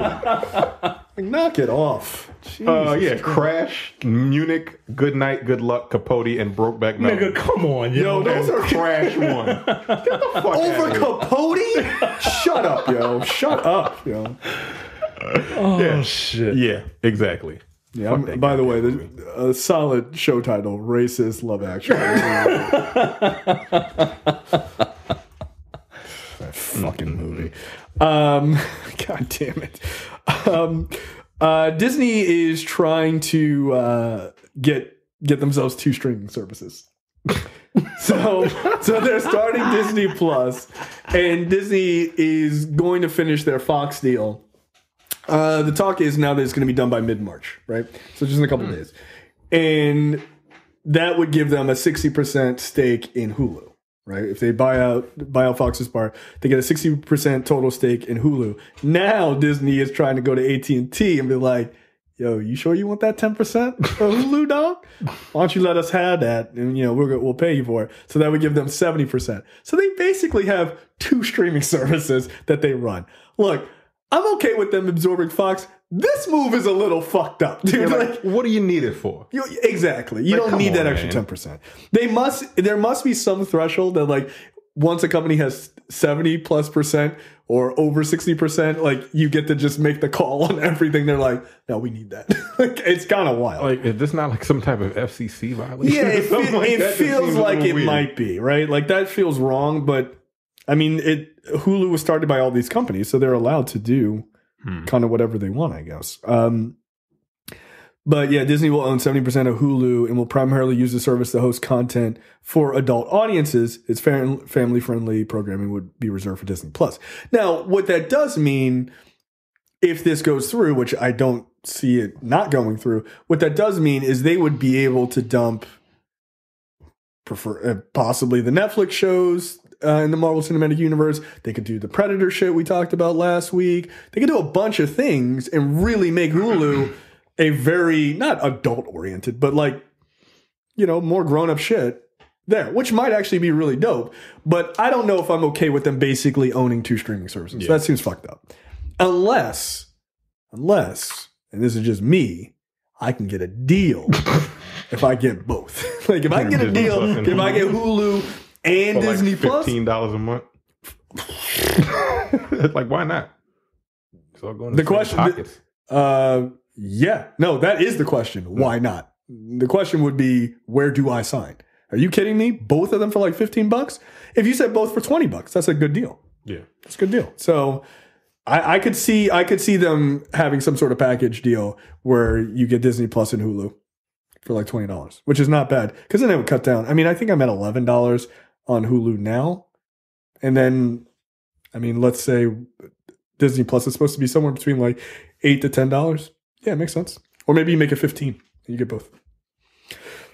Micah, your thoughts? Are you upset by this news? No, I'm not upset by it.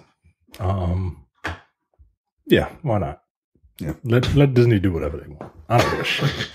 You're not upset? You're not fake upset about this? I for one, can't wait to pledge my allegiance to our Disney overlords as they become, as the world becomes run by the Disney Corporation, much like in Final Fantasy VII, everything is run by the Shinra Corporation. Who cares, yo? I mean, I can't wait to see what the Stormtrooper outfits will look like when Disney forms its own private military corporation. Just all white with Disney. With Mickey Mouse heads. Yeah. Everybody looking like an army of dead mouse. Yeah. Just coming after you. That's fine. Maybe they can do something about this. Rotten Tomatoes revamps audience score system to counter online trolls. Quote from Rotten Tomatoes. This is why scores are bad, by the way. This is another knock against boiling down reviews into a specific score. I know why people do it. For fast. Yeah, but if you didn't score these things and you had to actually read them, like if you had to actually write a review as a user instead of just saying girl bad and then give it a 0 or whatever, stuff like this wouldn't happen. Yeah. So Rotten Tomatoes says we are disabling the comment function prior to a movie's release date. Unfortunately, we had an uptick in non-constructive input, sometimes bordering on trolling. Sometimes. All right. That's funny. Which we believe is a disservice to our general readership. We have decided that turning off the feature for now is the best course of action. Don't worry, though. Fans will still get to have their say. Once a movie is released, audiences can leave a user rating and comments as they always have. So how they thought the current setup or the previous setup made sense is beyond me. You could go in, write a review or a comment, and give a score for a movie that isn't publicly released. Why would you allow that? Yeah. That doesn't make any sense. It's not, and yeah, people do get to see movies before they come out, even like people who aren't, esteemed film critics like us. Via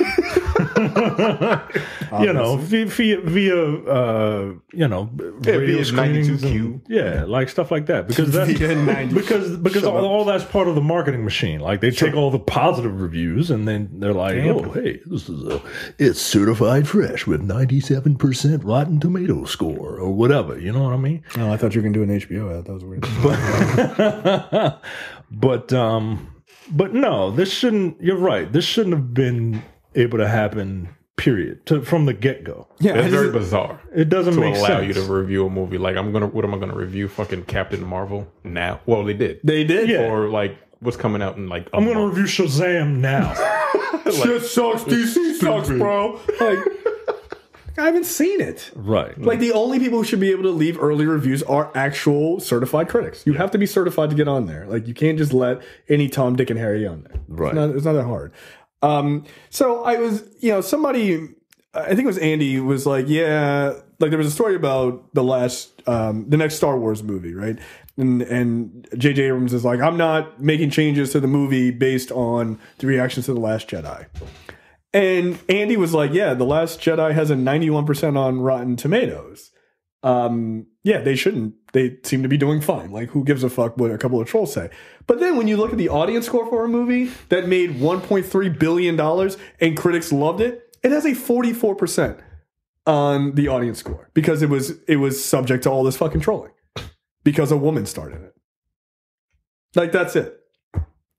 All right, yo. This audience score is meaningless.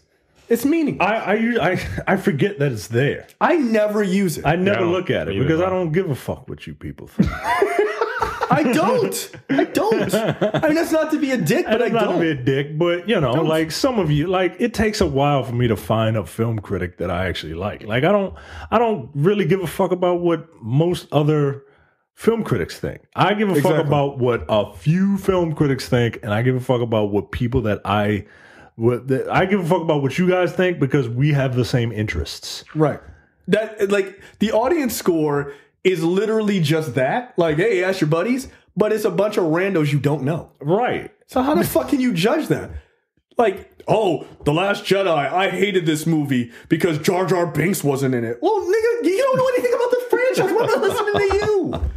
I don't understand. What is the point of, like, the entire site is designed for you to read critic scores. It's not designed for the fucking unwashed masses scores. Why are you letting that be denigrating a movie based on what? Based on what? Well, I want to know what the audience thinks. Then ask your friends. Turn around. Talk to them, you fucking loser. Talk to your friends. You have friends, don't you? They do the same thing with Metacritic. Like I said last week, Metacritic is the same exact way. Yeah. People bomb games. They review bomb games. Yo. That's what they did to Anthem. Yo. See, Anthem is not worse than Crackdown 3. It's just not. It's just not. Yo, I haven't played either one of those games, but I saw a video. No, it isn't. Jesus Christ. But that's what I'm saying. It doesn't mean anything if trolls can just go in and be like, EA is the worst company in the world. Like, spoiler alert is Bank of America. But, like, they're the worst company in the world. Like, but they're not. Right. That's not actually criticizing the art. That is just you taking your own personal shit and going after it. They're like not even the worst video game company. Who? EA. You sure? No, Activision. Yeah, Activision is far worse. They right up there with each other. I mean, they look. It's by a nose. It's by a nose. But Activision is worse. Yeah. BioWare, I don't think is going to be popping bottles of champagne if they get out from under EA like Bungie did. Yeah, well, Could you imagine being so disillusioned at your job that you were literally and you're popping bottles of champagne when you get released? Yes. I'm sorry, I don't understand the question. Yes. Can you imagine being so disillusioned? Yeah. Every day. Every day I go in and I'm just like, I'm so disillusioned. I watched 7 hours of congressional hearings at work. It was more interesting. God damn. I know you love politics, but god damn. Like, that's crazy. When people say, oh, you don't really like sports. When I say that politics is my sport, I'm not just saying that as a catchphrase. I would rather watch it than...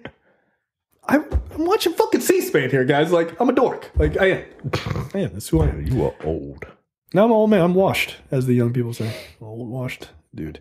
Yeah, so, look, I think the audience score needs to go away. Talk to your friends. Just talk to your friends. That's what everybody really does. This is just a way to shit on a movie. That's so bizarre. Like, men are fucking wild. I just shit on a movie because a woman lead. Because there's a woman lead. Because this woman said, I don't want to be reviewed by white men. No, I don't only want to be. They took out the only part so that they could, because they're so dying to be offended, that they just make the shit up. Oh, she said something. Oh, God, how am I going to survive with my 75 cents more, 25 cents more dollar pay? How do I make it? As a white man, how do I survive? Fuck off. I was thinking about this. When Endgame comes out, that's 22 movies. 2 of those movies haven't been led by white men. 2. It'll be Captain Marvel and Black Panther. Fucking 2. Fucking 2. And these guys are like, we're losing the country, bro. We're losing it. Who's winning? Yeah, they're fucking Chris Rock. Yo, that's insane. 2 fucking movies. Y'all got problems, yo. I know y'all listen to us, and we thank you for that, but y'all niggas got problems. I believe Micah's review for... abducted in plain sight is correct. Get your house in order. Like, it doesn't make any sense to be that fucking mad about something so in trivial. It's what's the next couple of years gonna look like? Miss Marvel, Shang-Chi. You think this diversity shit ain't coming big time? You think they back it off? Nah, yo. These dudes really think this movie isn't gonna do well. They think Captain Marvel isn't gonna do well. You're crazy. No, it's not, because I'm not going to see it. Oh, me and my 3 friends. We're going to stay home. I hope the MCU tanks. I hope it fails. And then that'll show them. They should call the MCU the SJU. The Social Justice Universe. God damn it. I only go see movies, comic movies that are about men and not social justice stuff like Aquaman and protecting the oceans from being polluted. Oh, that's a social justice thing. I only see Captain America because, you know, he's big and strong and has pecs, and I wish I looked like him, and I wish he would fuck me. And he's got America in his name, even though he's for America as it should be and not as it is. But yeah. And the actor shits on Donald Trump literally all the time on Twitter. Yeah. And it's all super political, but I don't really get the politics. Because it's Captain America. Right. It's Captain America. He's wearing an American flag, my nigga. Like, he's running into war dressed like a buffoon. He's dressed like a buffoon. It's so political that they took the America out of the foreign release of the first movie. They were like, we don't even know if this is going to work. Jesus, everyone hates us. Yeah. But, like, that's not too political. Right. Like, I was just thinking about, like, do you guys pay attention to, like, metaphors in movies? Like, the first Captain America, it's not a metaphor. It's pretty obvious what they're going for. It's straight up the gate. But Winter Soldier, everyone loves Winter Soldier. Nigga, this shit is about government surveillance. Right. Hello? And whether or not the government has a right to spy on you and destroy shit. Like, what the fuck? Right. It's a pretty big, blaring metaphor. They don't pay attention. And the third one is about doing what you think is right. Despite the law. Like, yeah. All right, yo. All right. Again, all right. That would be what a social justice warrior would do. He would wear his emotions on his sleeve or a flag to represent said emotions, and then he would go charging in to help people. But God forbid anyone ever read a comic book. I don't like social justice warriors. Nigga, they're all social justice warriors. That's what they do. Yeah, I love the X-Men. What did you think they stand for? By nature of them being heroes, they fight for social justice. Yeah, it's weird. Superman, truth, justice. Oh, man, weird. It's right in the title, guys. The American way, which that's a little weird, but okay. Well, it came out in the 30s. Yeah, I know. Well, you can do a Bryan Singer, the truth, justice, and all that other stuff. Because we have to appeal to China. Because I'm too much of a chicken shit to just say, and the American way. Now, where's that boy at? What? Yeah, don't worry. Yeah. Him and R. Kelly and Jussie Smollett are going to be all in the same prison. Question of the week, Micah.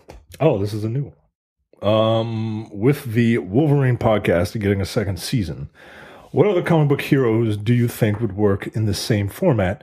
And what stories would you like to see them tackle? Marvel, DC, Valiant, etc. First off, I haven't listened to this yet, but from what I assume, this is like a play on an audio play, right?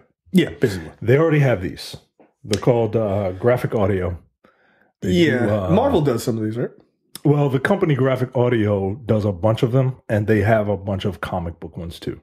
The problem is they're not original stories, like I believe what this is, right? Yeah, this is original. They're based off of like different arcs, right? Like Extremis and Civil War and AVX and stuff like that. Okay. But they're very good. So I would probably check those out. Yeah, I would check those out. But yeah, I'm looking forward to listening to this. I haven't listened to it yet. I think you would dig it. Like the guy who does Wolverine is really good. Richard Armitage. Excellent.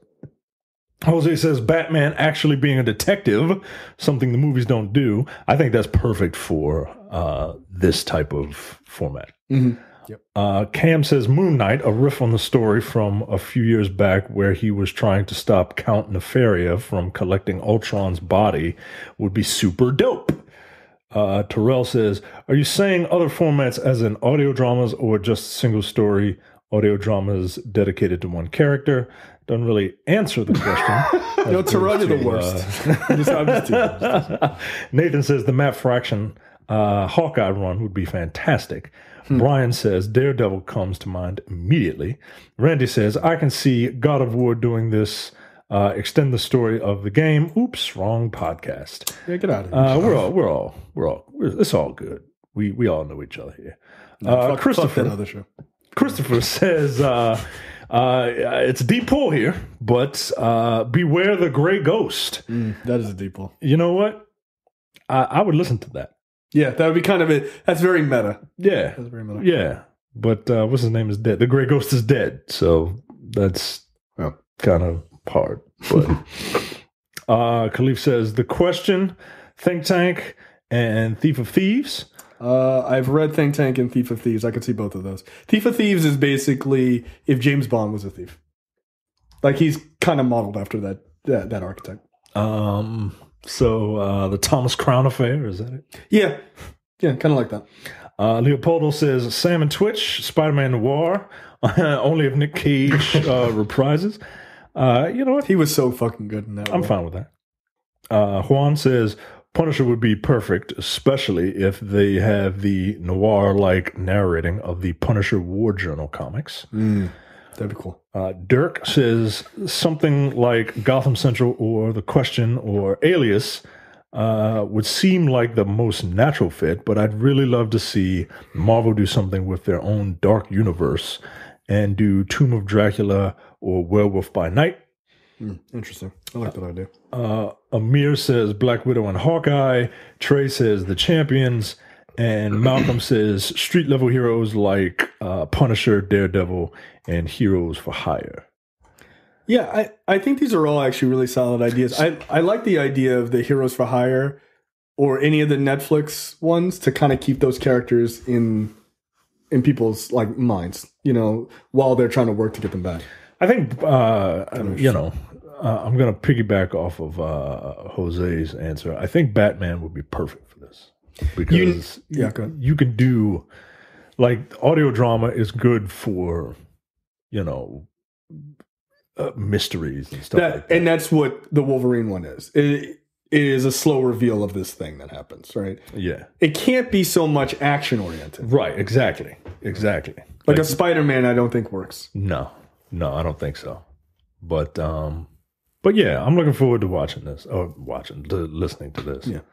It's very good. I think you'll dig it. The ending will throw you for a fucking loop. I think I forgot the ending. Somebody spoiled the ending, but I don't think I remember it. So it'll be good that you don't, but because I didn't see it coming. All right.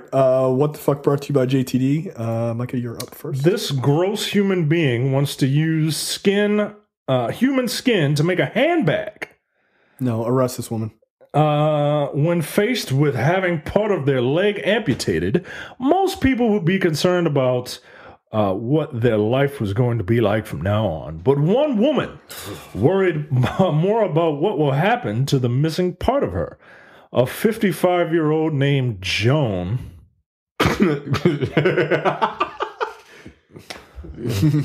has revealed that she doesn't want her leg to go to waste. Yes, there is.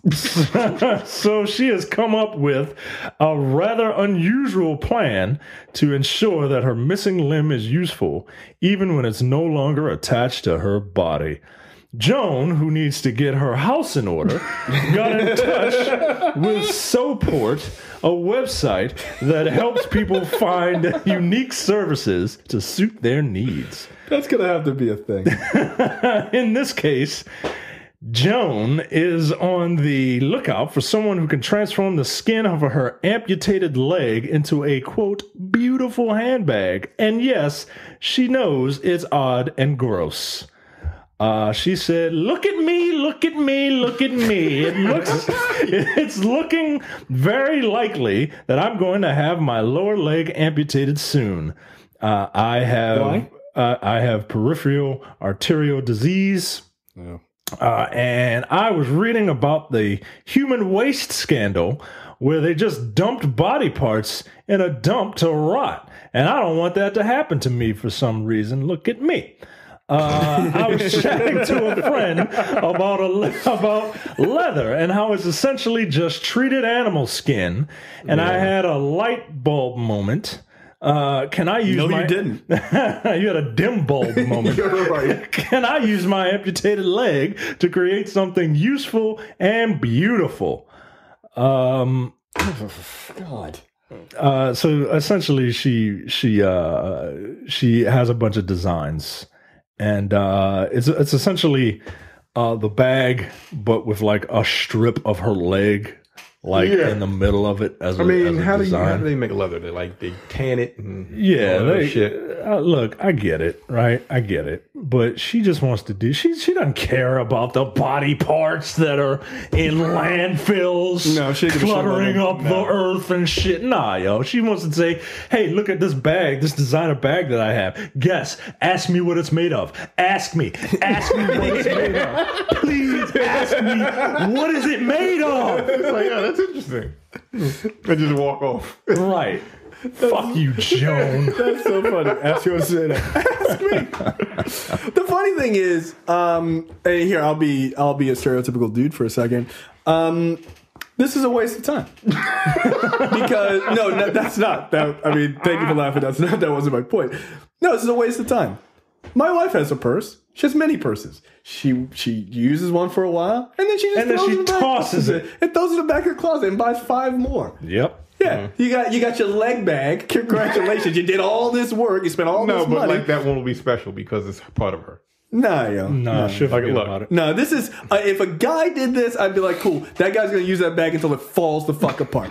No, I don't buy this. I bought a leather bag on a trip 7 years ago. I use that bag every goddamn day. If it was made of my leg skin, I'd still use it. No, she's gonna waste this. This is a waste of money and a waste of perfectly good leg meat. Yeah, exactly. Give your leg meat to charity. Give it to a fucking dog. They would appreciate it more. Yeah, no, if you have a dog, that dog gonna fuck that purse up. Yeah, yo. I hope she has a dog, actually. I pray. Because it's always going to smell like bacon. Something tells me she's got cats. 7 of them. And they're living in the walls. This woman's a psychopath. That's gross. Get your house in order. Get it in order. Terrence? A mother hand feeds 13-year-old son addicted to video games because he refuses to stop playing.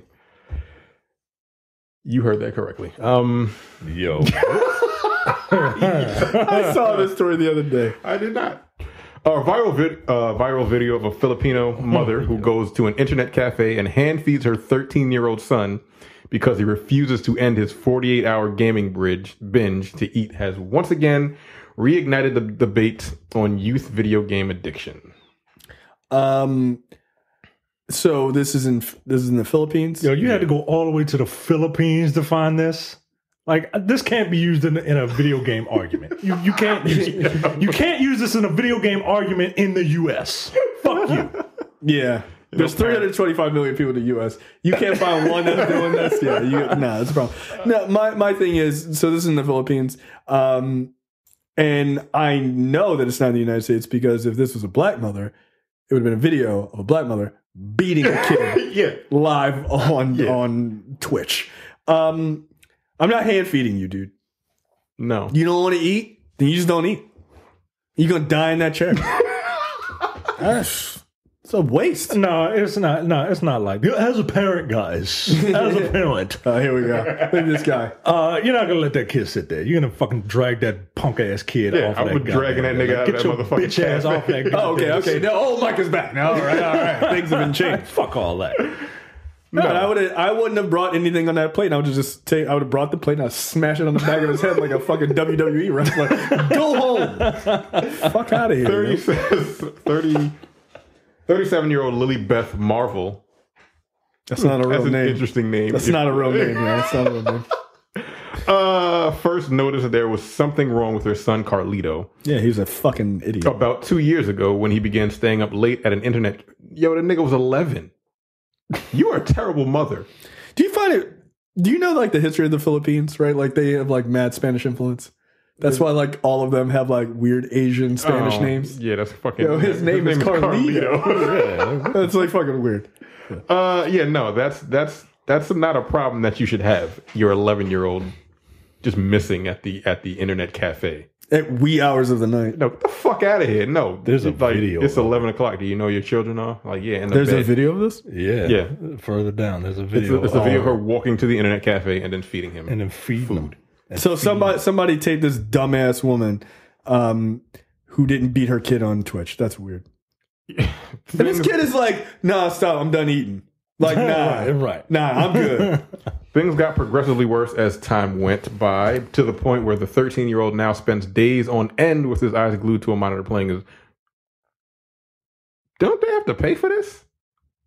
Yeah, like, who's how paying do for internet cafes work? Because I don't... You normally have to pay for it. You get like a card or something? I have no idea. Yo, life is really fuck? hard over there, and this dude is seriously sitting there playing video games. Don't this nigga have school? Right, is it the summertime? Like, maybe he doesn't. I don't know. This is very strange. He's playing his favorite battle royale video game, Rules of Survival. Never even heard of it.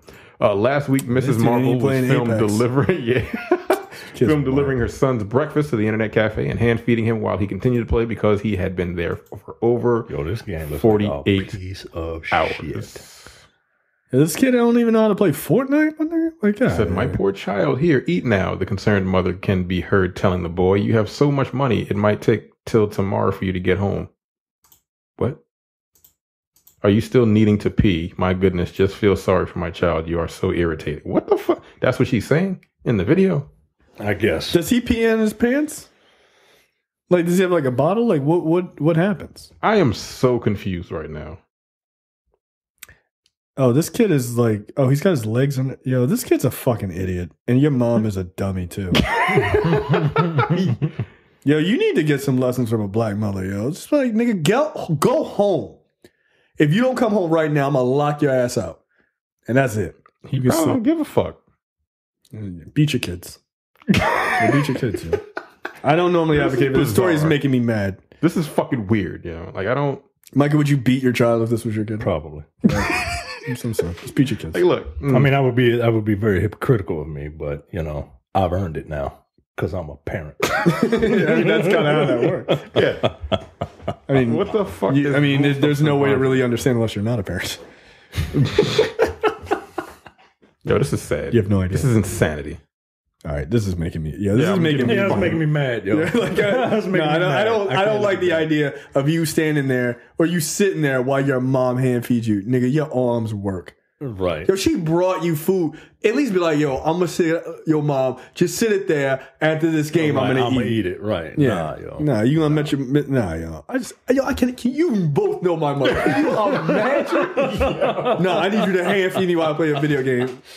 Well, she cussed me up one side of that internet cafe, down the other. Are you kidding? No, he's been doing it for 2 years, which means he started when he was 11. What the fuck is wrong with you? Yo, beat your children. And by the way, Filipino moms, get your house in order. Yo, this is just a fucking PUBG knockoff. Wow. Holy it looks shit. terrible. Yo. It looks really bad. Yeah. They don't really get down on the high quality shit over in the Philippines. My story, woman eats live bugs every day as a way to prevent cancer or get a boyfriend. Just saying. Or girlfriend. A California woman swallows about 5 live Chinese weevils every day as a way to prevent the growth of cancerous tumors and boost her immune system. Lovely. Marcela Iglesias, a mother of 3, I don't believe you, from Los Angeles, California, believes that consuming live Chinese weevils every day could be the best way to prevent cancer, treat chronic pain, arthritis, and various digestive problems. Swallowing them alive is as critical as these bugs allegedly releasing their toxin, colloia toxin, when they die. Or coliotoxin, whatever. Don't do this. And you want that to happen when they reach your digestive system. The theory is supported. No, it isn't. By a 2011 study, which found that colloia toxin reduced tumor cell growth by more than 70%. The research is heavily contested, of course it is, by many in the scientific community. But Iglesias, who doesn't read very well, doesn't really care. Saying that even if the bugs don't actually help prevent cancer, they're still a great way to get protein. Yo, what's wrong with you? Yo. But you could, even if it doesn't work, protein. Like, there are several other ways to get protein in your diet. Yo, you can eat live bugs. You can eat dead bugs. She's like, nah, and it's the same thing. She'd be like, I don't believe that. Like, nah, fuck that. They need to be live. I need to just feel them just squirming down my Yo, dude, stop. No thanks. What the fuck is a weevil? I guess it's the little black ones in this picture. Oh, this is the woman? This woman is quoted as, you know what else would help you prevent from getting cancer? Not putting rat poison in your lips. How about that? Is that her? How about not putting Botox in your lips? No, that's not her, is it? That's her. Eats live bugs and That's her, bro. Yeah, it looks like she looks like the type. Yeah. She's quoted as saying the bugs have a lot of health benefits. Does she drink it? Not only for potentially curing cancer, but arthritis, chronic pain, digestive issues, and more. In Asia, it's very popular to eat bugs. Yeah, because they don't have anything else to eat. Yeah, they don't have other sources of protein. Right, yo. She's got a pig. Yeah, she has a pig. Yeah, this woman doesn't vaccinate her children. I can tell you that 100% right now. She doesn't. She don't believe in vaccines. I guarantee. You looked at that other video, didn't you? No, I'm looking at this video of her eating the bugs off of some non bread and shit. No, see, that's disrespectful. Yeah, that's mad disrespectful. Don't do that. That's Papadum, by the way. That's not. Yo, this is disgusting. So you trying this, foodie? Now, fuck the fuck Yeah, out of I'll here. fight you here, my nigga. But don't do that. I like my bugs dead. I'm not gonna eat them alive. Nice. Slathered in chocolate. Yeah. Yo, weevils just look disgusting. No, no. You know what? Next. No. I don't like any of this. This is making me very uncomfortable. Trailers this week. The Highwaymen. This is a Netflix movie. Comes out, I believe, March 29th. Starring Kevin Costner and Woody Harrelson as the guys who took down Bonnie and Clyde. So it's telling their story. I think it looks really good. It looks cool, yeah. Did you ever see the Bonnie and Clyde movie with Warren Beatty? No. It was one of my favorite movies as a kid. Which shouldn't be, because that movie is not for children. But it was good. I thought it was dope. Micah, your thoughts on this? I'm sure it'll be fine. I'll wait for one of you to tell me that. You're not a big Bonnie and Clyde. I don't give a fuck about Bonnie or Clyde. Do you even know who they were? The orange ghost from Pac-Man was Clyde. All right, next. Bonnie, Detective Pikachu. They were very famous bank robbers. Oh, by the way, yes, a Long Island iced tea, just so you know, does not in fact have iced tea. Why do they call it a Long Island iced tea? Because the mixture of all of those things that are in it makes it actually taste like iced tea. It does.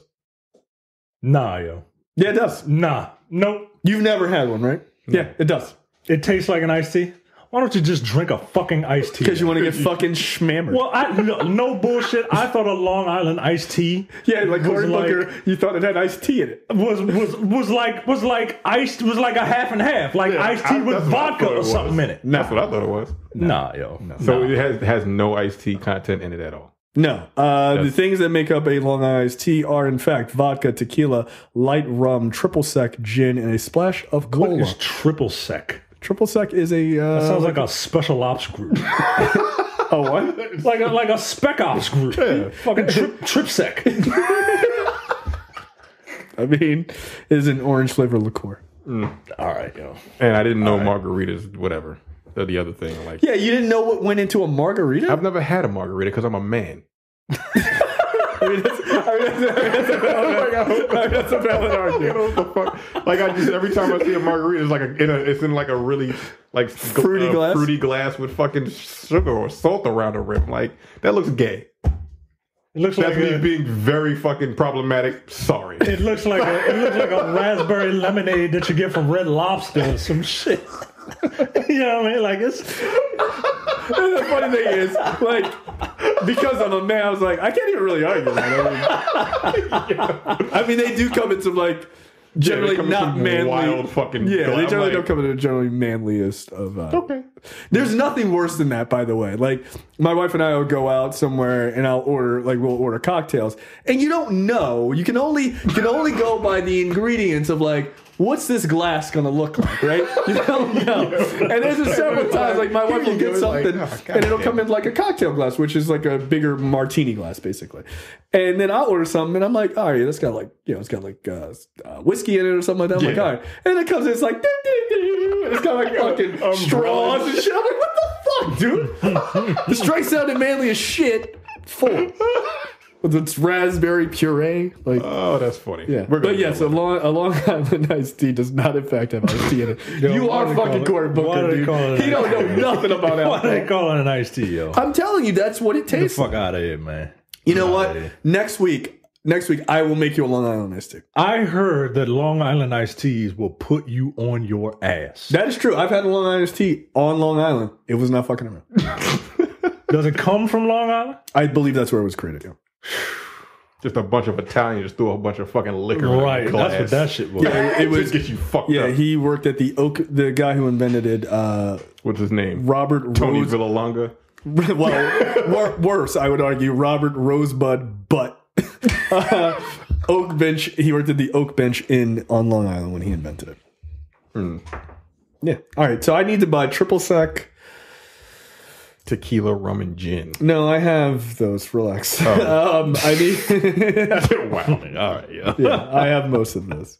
Yeah, and you need a dash of Coke so it looks like an iced tea. So it doesn't even look like it. You have to add something else to it. No, it does. Like it doesn't look that different than an iced tea.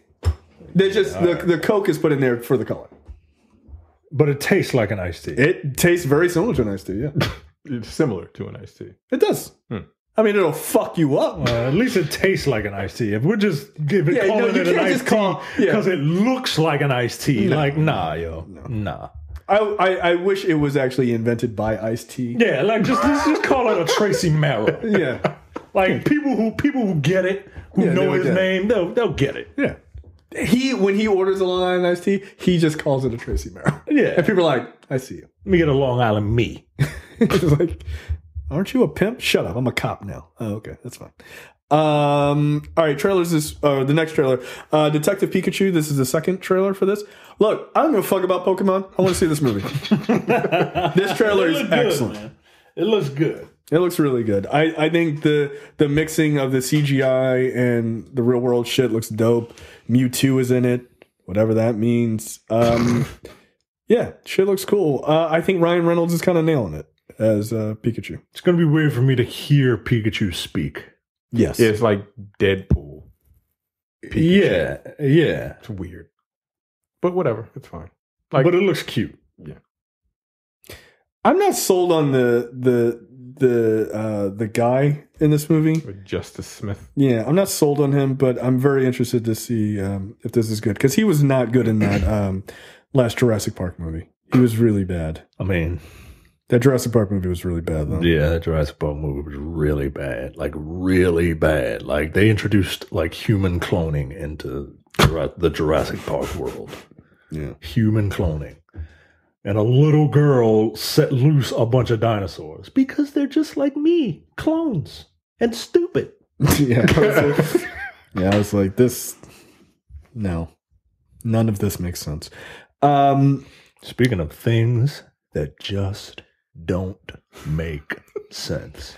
I disagree. Yo, all you X-Men fans, look, he about to be you are reaping what you have sown. Because these movies have not been good apparently for a while. And you deserve this. You deserve it. All right, you're not supposed to victim blame, but in this case, nah, yo. I'm victim blaming. Okay. Second trailer for Dark Phoenix. So, Micah, you didn't like this trailer? So they just killed her, right? Yeah, she's dead. They just killed her? Mm-hmm. Mystique? Isn't she the star? Is it Mystique the star? Isn't Mystique the star of these movies? Like the leader of the X-Men? She is, in fact, the leader of the X-Men. And they just killed her. What's hilarious is Simon Kinberg came out today. He was like, yeah. So you saw that in the trailer? Yeah, that happened. I was like, like, damn, dog, you ain't even give like no kind of mystery. He was like, yeah, people die in this movie. I was like, how about she just it would be great if the ending was she just killed all of them. So the beginning... And it explodes. So the beginning of the X-Men movie that has the Dark Phoenix in it just killed the leader? Yeah. Is this a Brett Ratner film? Like, what the fuck? Like, didn't they do that in that other one? Yeah, she killed Cyclops. She disappeared him. Remember? Which one was it? Yeah. The Dexter? Last name. Yeah. Yo, this Yeah, first of all, I've been out of the loop of these X-Men films, right? Do you feel that you have to see Apocalypse now? No, I don't need to see it. Are you going to see this one? No, you got it. You got to see how it ends. Look, you tell me that they blow the world up. I'll watch the last 10 minutes. Pre-credits. No, sad. This is Mystique. Is this Jennifer Lawrence? Yeah. Remember when Rebecca Romaine went all out? Remidja.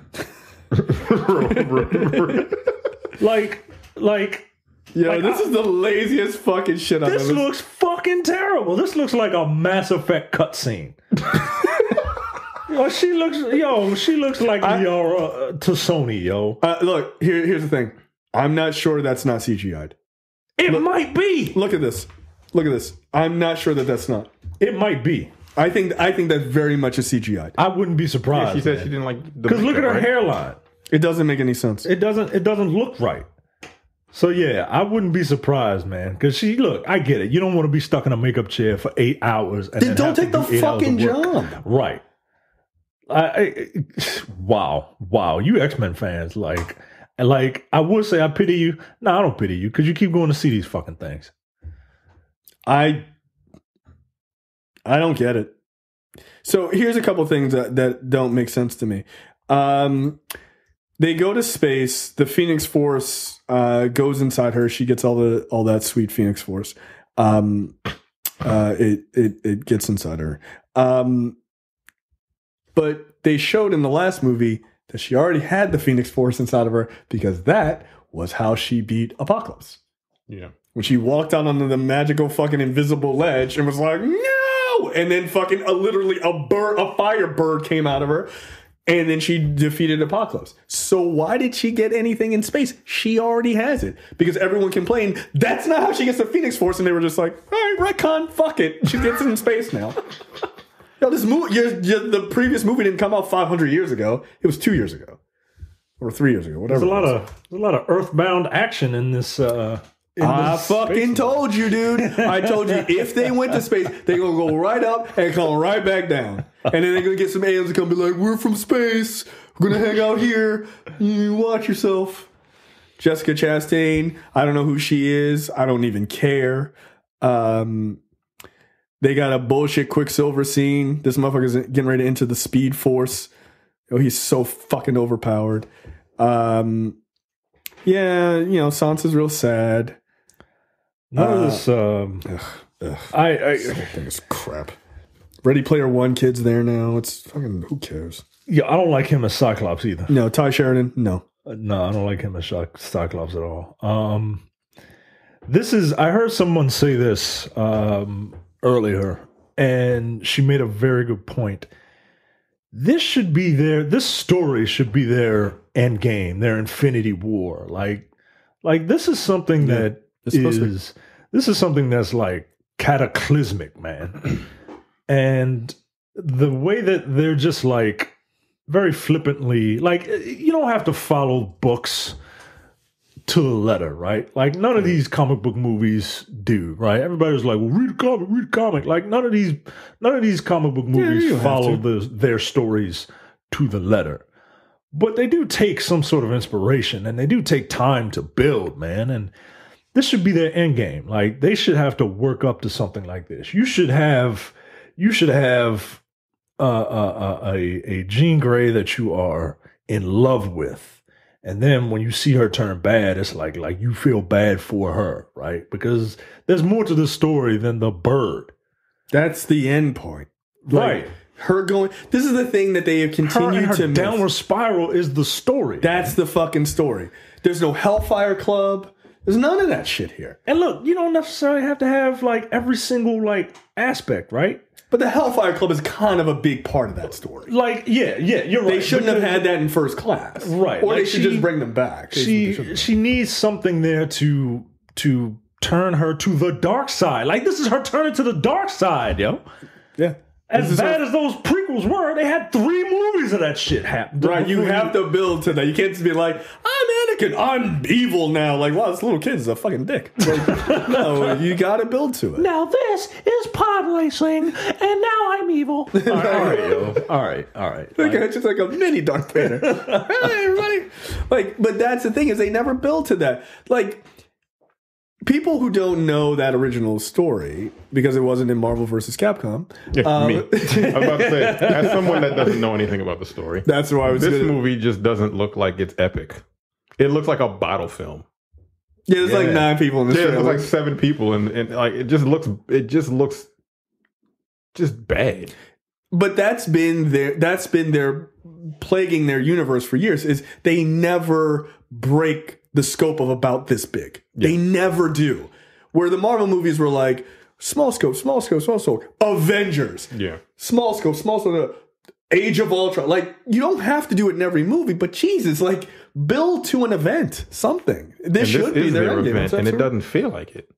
Like, it just feels like it's encompassed in, like, Mexico. Or whatever fucking state it is. Like, this is supposed to be, like, worldly. Like, what was it? Apocalypse took place on our back lot.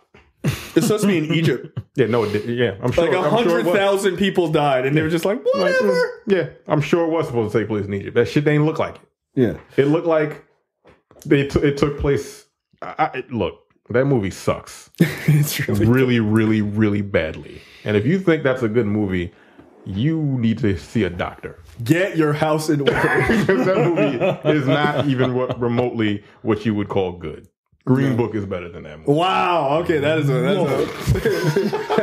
big statement. Ain't no way I'm sitting in now. No, like, yo, Apocalypse is trash. It's really fucking bad, yo. Like, it's like laughably bad. Yeah, it is. But like, and this doesn't look that much. Like, it looks like it might be better, but like not by much. No. You know why? Because it doesn't have a laughably goofy looking villain. Because, like, in fairness, true. Apocalypse was you were like, yo, this is fucking dumb. This is the best you could do. This design is horrible. But it does the same thing. They keep rehashing the same shit. This is the 3rd movie in their entire universe that shows depowered mutants on a fucking train. This is the 3rd one. It's the 3rd one. This did it, Deadpool did it, and X-Men Last Stand did it. This is the same fucking movie. They did it again. Like, their whole universe, everybody's like, collar, click, click, everybody's depowered. All the time. Oh, look, Beast is normal again. And that's lazy. I thought he could go from being normal to Beast. That is not a thing. No, not in the comic books, but I mean in these movies. Yeah, no. I don't feel like putting on the costume today. All right, Nicholas, just come on in. Fuck it, we'll write around it. The whole depower collar thing is very lazy. It's super lazy. You have all these people with all these imaginary powers that you can literally make do anything you want. Like, you're just not taking the time to try and be creative. Like, you're not, like, I mean, it's so frustrating. You're going to, hold on a second. You're going to depower, quickly just throw a little collar on Professor X. Nigga, I can stop people from moving. Right. How you going to get it on me? Yeah. The second I feel, I'm like, yo, is he trying to... Get out of here. Like, yo, what the fuck? Oh, Cyclops, you can shoot laser beams out of your eyes. Click, gotcha. We just snuck up behind him. Bam. What the fuck? Yeah, I snuck up behind him. Oh, the guy, a beast. Oh, click, no problem. We got him. Like, what the fuck kind of shit is that? Oh, Storm, you can control all weather, fly around, shoot lasers out or lightning out of your ass. Click, gotcha. Look over there. What the fuck? What kind of lazy ass writing is that? You know how rare that shit. That shit does not happen in the comics that often. The one that's most egregious is them putting a metal collar on Magneto. Yo, plastic. No, you got to put the metal collar on, then put him in a plastic box.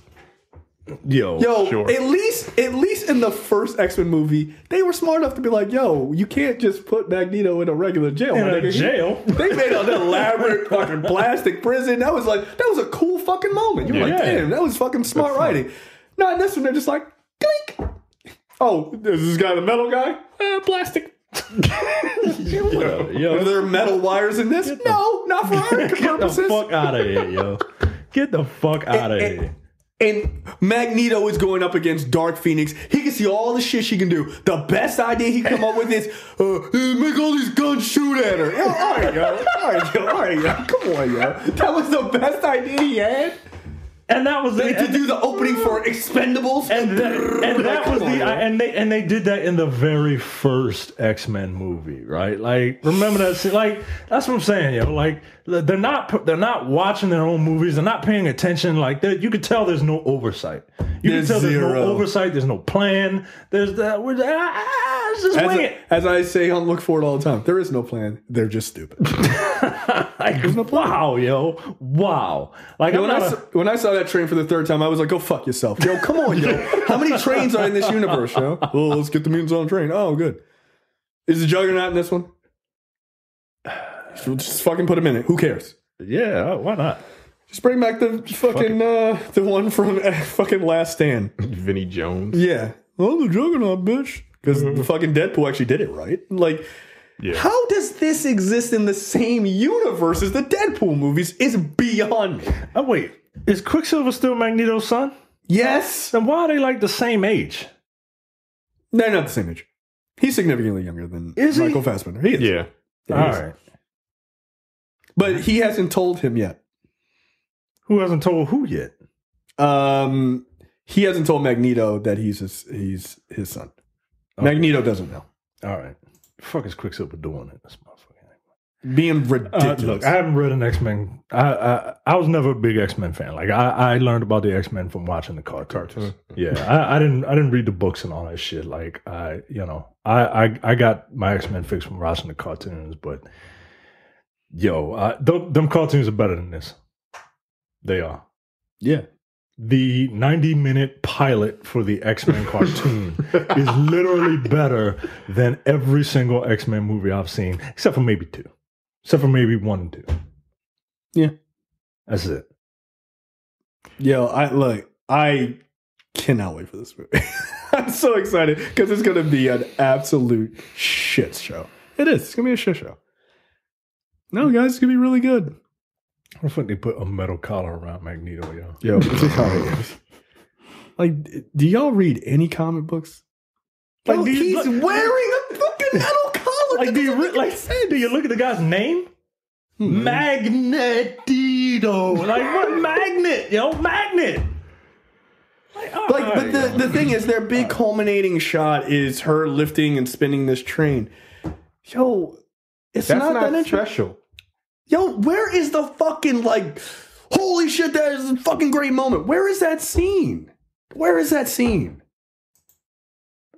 Fucking Spider-Man Far From Home had the scene of him with the flying on the wings, and then they show Mysterio fighting back the thing. That's the fucking scene. That's the scene you need in a trailer like this. I don't understand.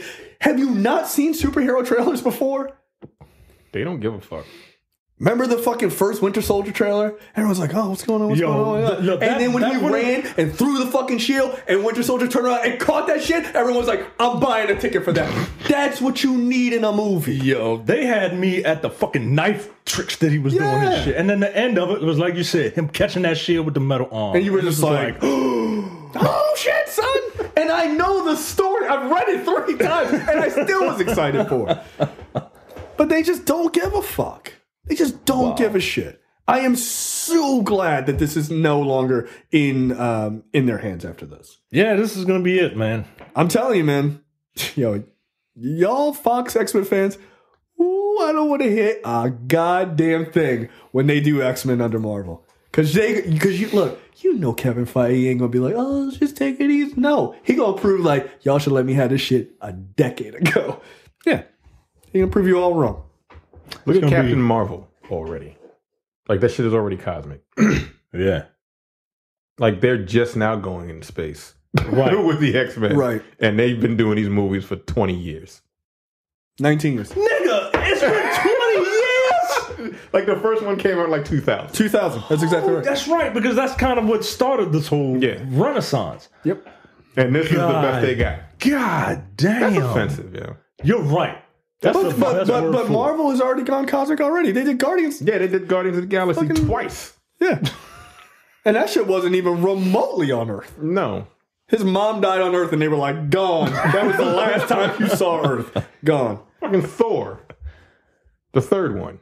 Yeah, completely cosmic. Yeah. Man. And they didn't even go to space. They didn't even learn from those movies? Like, come on, man. Yeah. That shit it doesn't make any sense, man. These movies look terrible. Look, I can tell you right now. Like, I know they have their own style, but your style is garbage. Look, at this point. I tell you right now. The fact that they never did Mojo's World is their biggest mistake. It is. It's their biggest. It's Thor Ragnarok. It's the same fucking story. But you take all the X-Men and you send them to a fucking game fight world and they fight a bunch of aliens. Or each other. Yeah. Oh, hey, Micah, did you like the Danger Room? You're never going to see it. It's been 20 years. You never saw it.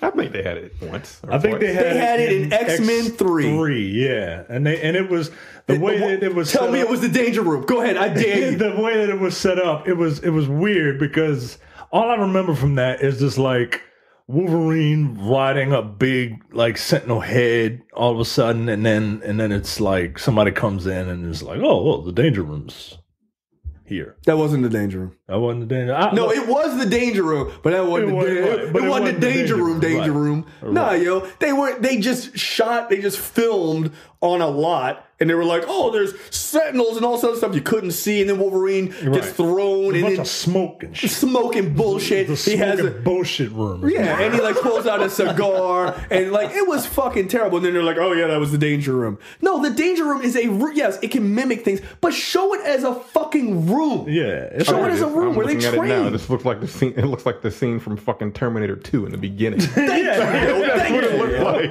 Wow. That shit was so bad, and Wolverine just comes like walking from behind the Sentinel head. Hello, everybody. One, we never saw a Sentinel before that, so why the fuck are they there? Why are Sentinels? What are Sentinels? The Danger Room is based on things that exist. Sentinels didn't exist then. Oh, but they had Colossus throw Wolverine into the Sentinel. It was a fastball special. Yeah. No, it wasn't. Kids like that. No, right? it wasn't. You know, good night, everybody. No, it wasn't. Threw him into a light. It was more like a shot put special. But, yeah. All right. Yeah, that shit was an underhanded throw special. Fail. Again, Deadpool does Colossus better. Deadpool did Juggernaut better. Wow, this looks poor. Yeah. Brett Ratner ain't give a shit. He didn't give a shit when he made that scene. These clothes came out of... I don't know what the fuck is going on with these clothes. Yeah, no. Knock it off. All right, it's late. We gotta go, and I'm mad. That shit made me so fucking angry. All right, guys, that's it for us. We will be back next week with another episode. See you. Take it easy. Bye. You're watching the Nerdpocalypse YouTube channel. Make sure you click that button to subscribe and check out our weekly podcast where we talk about movie, TV, news, tech, and weird stories from around the internet.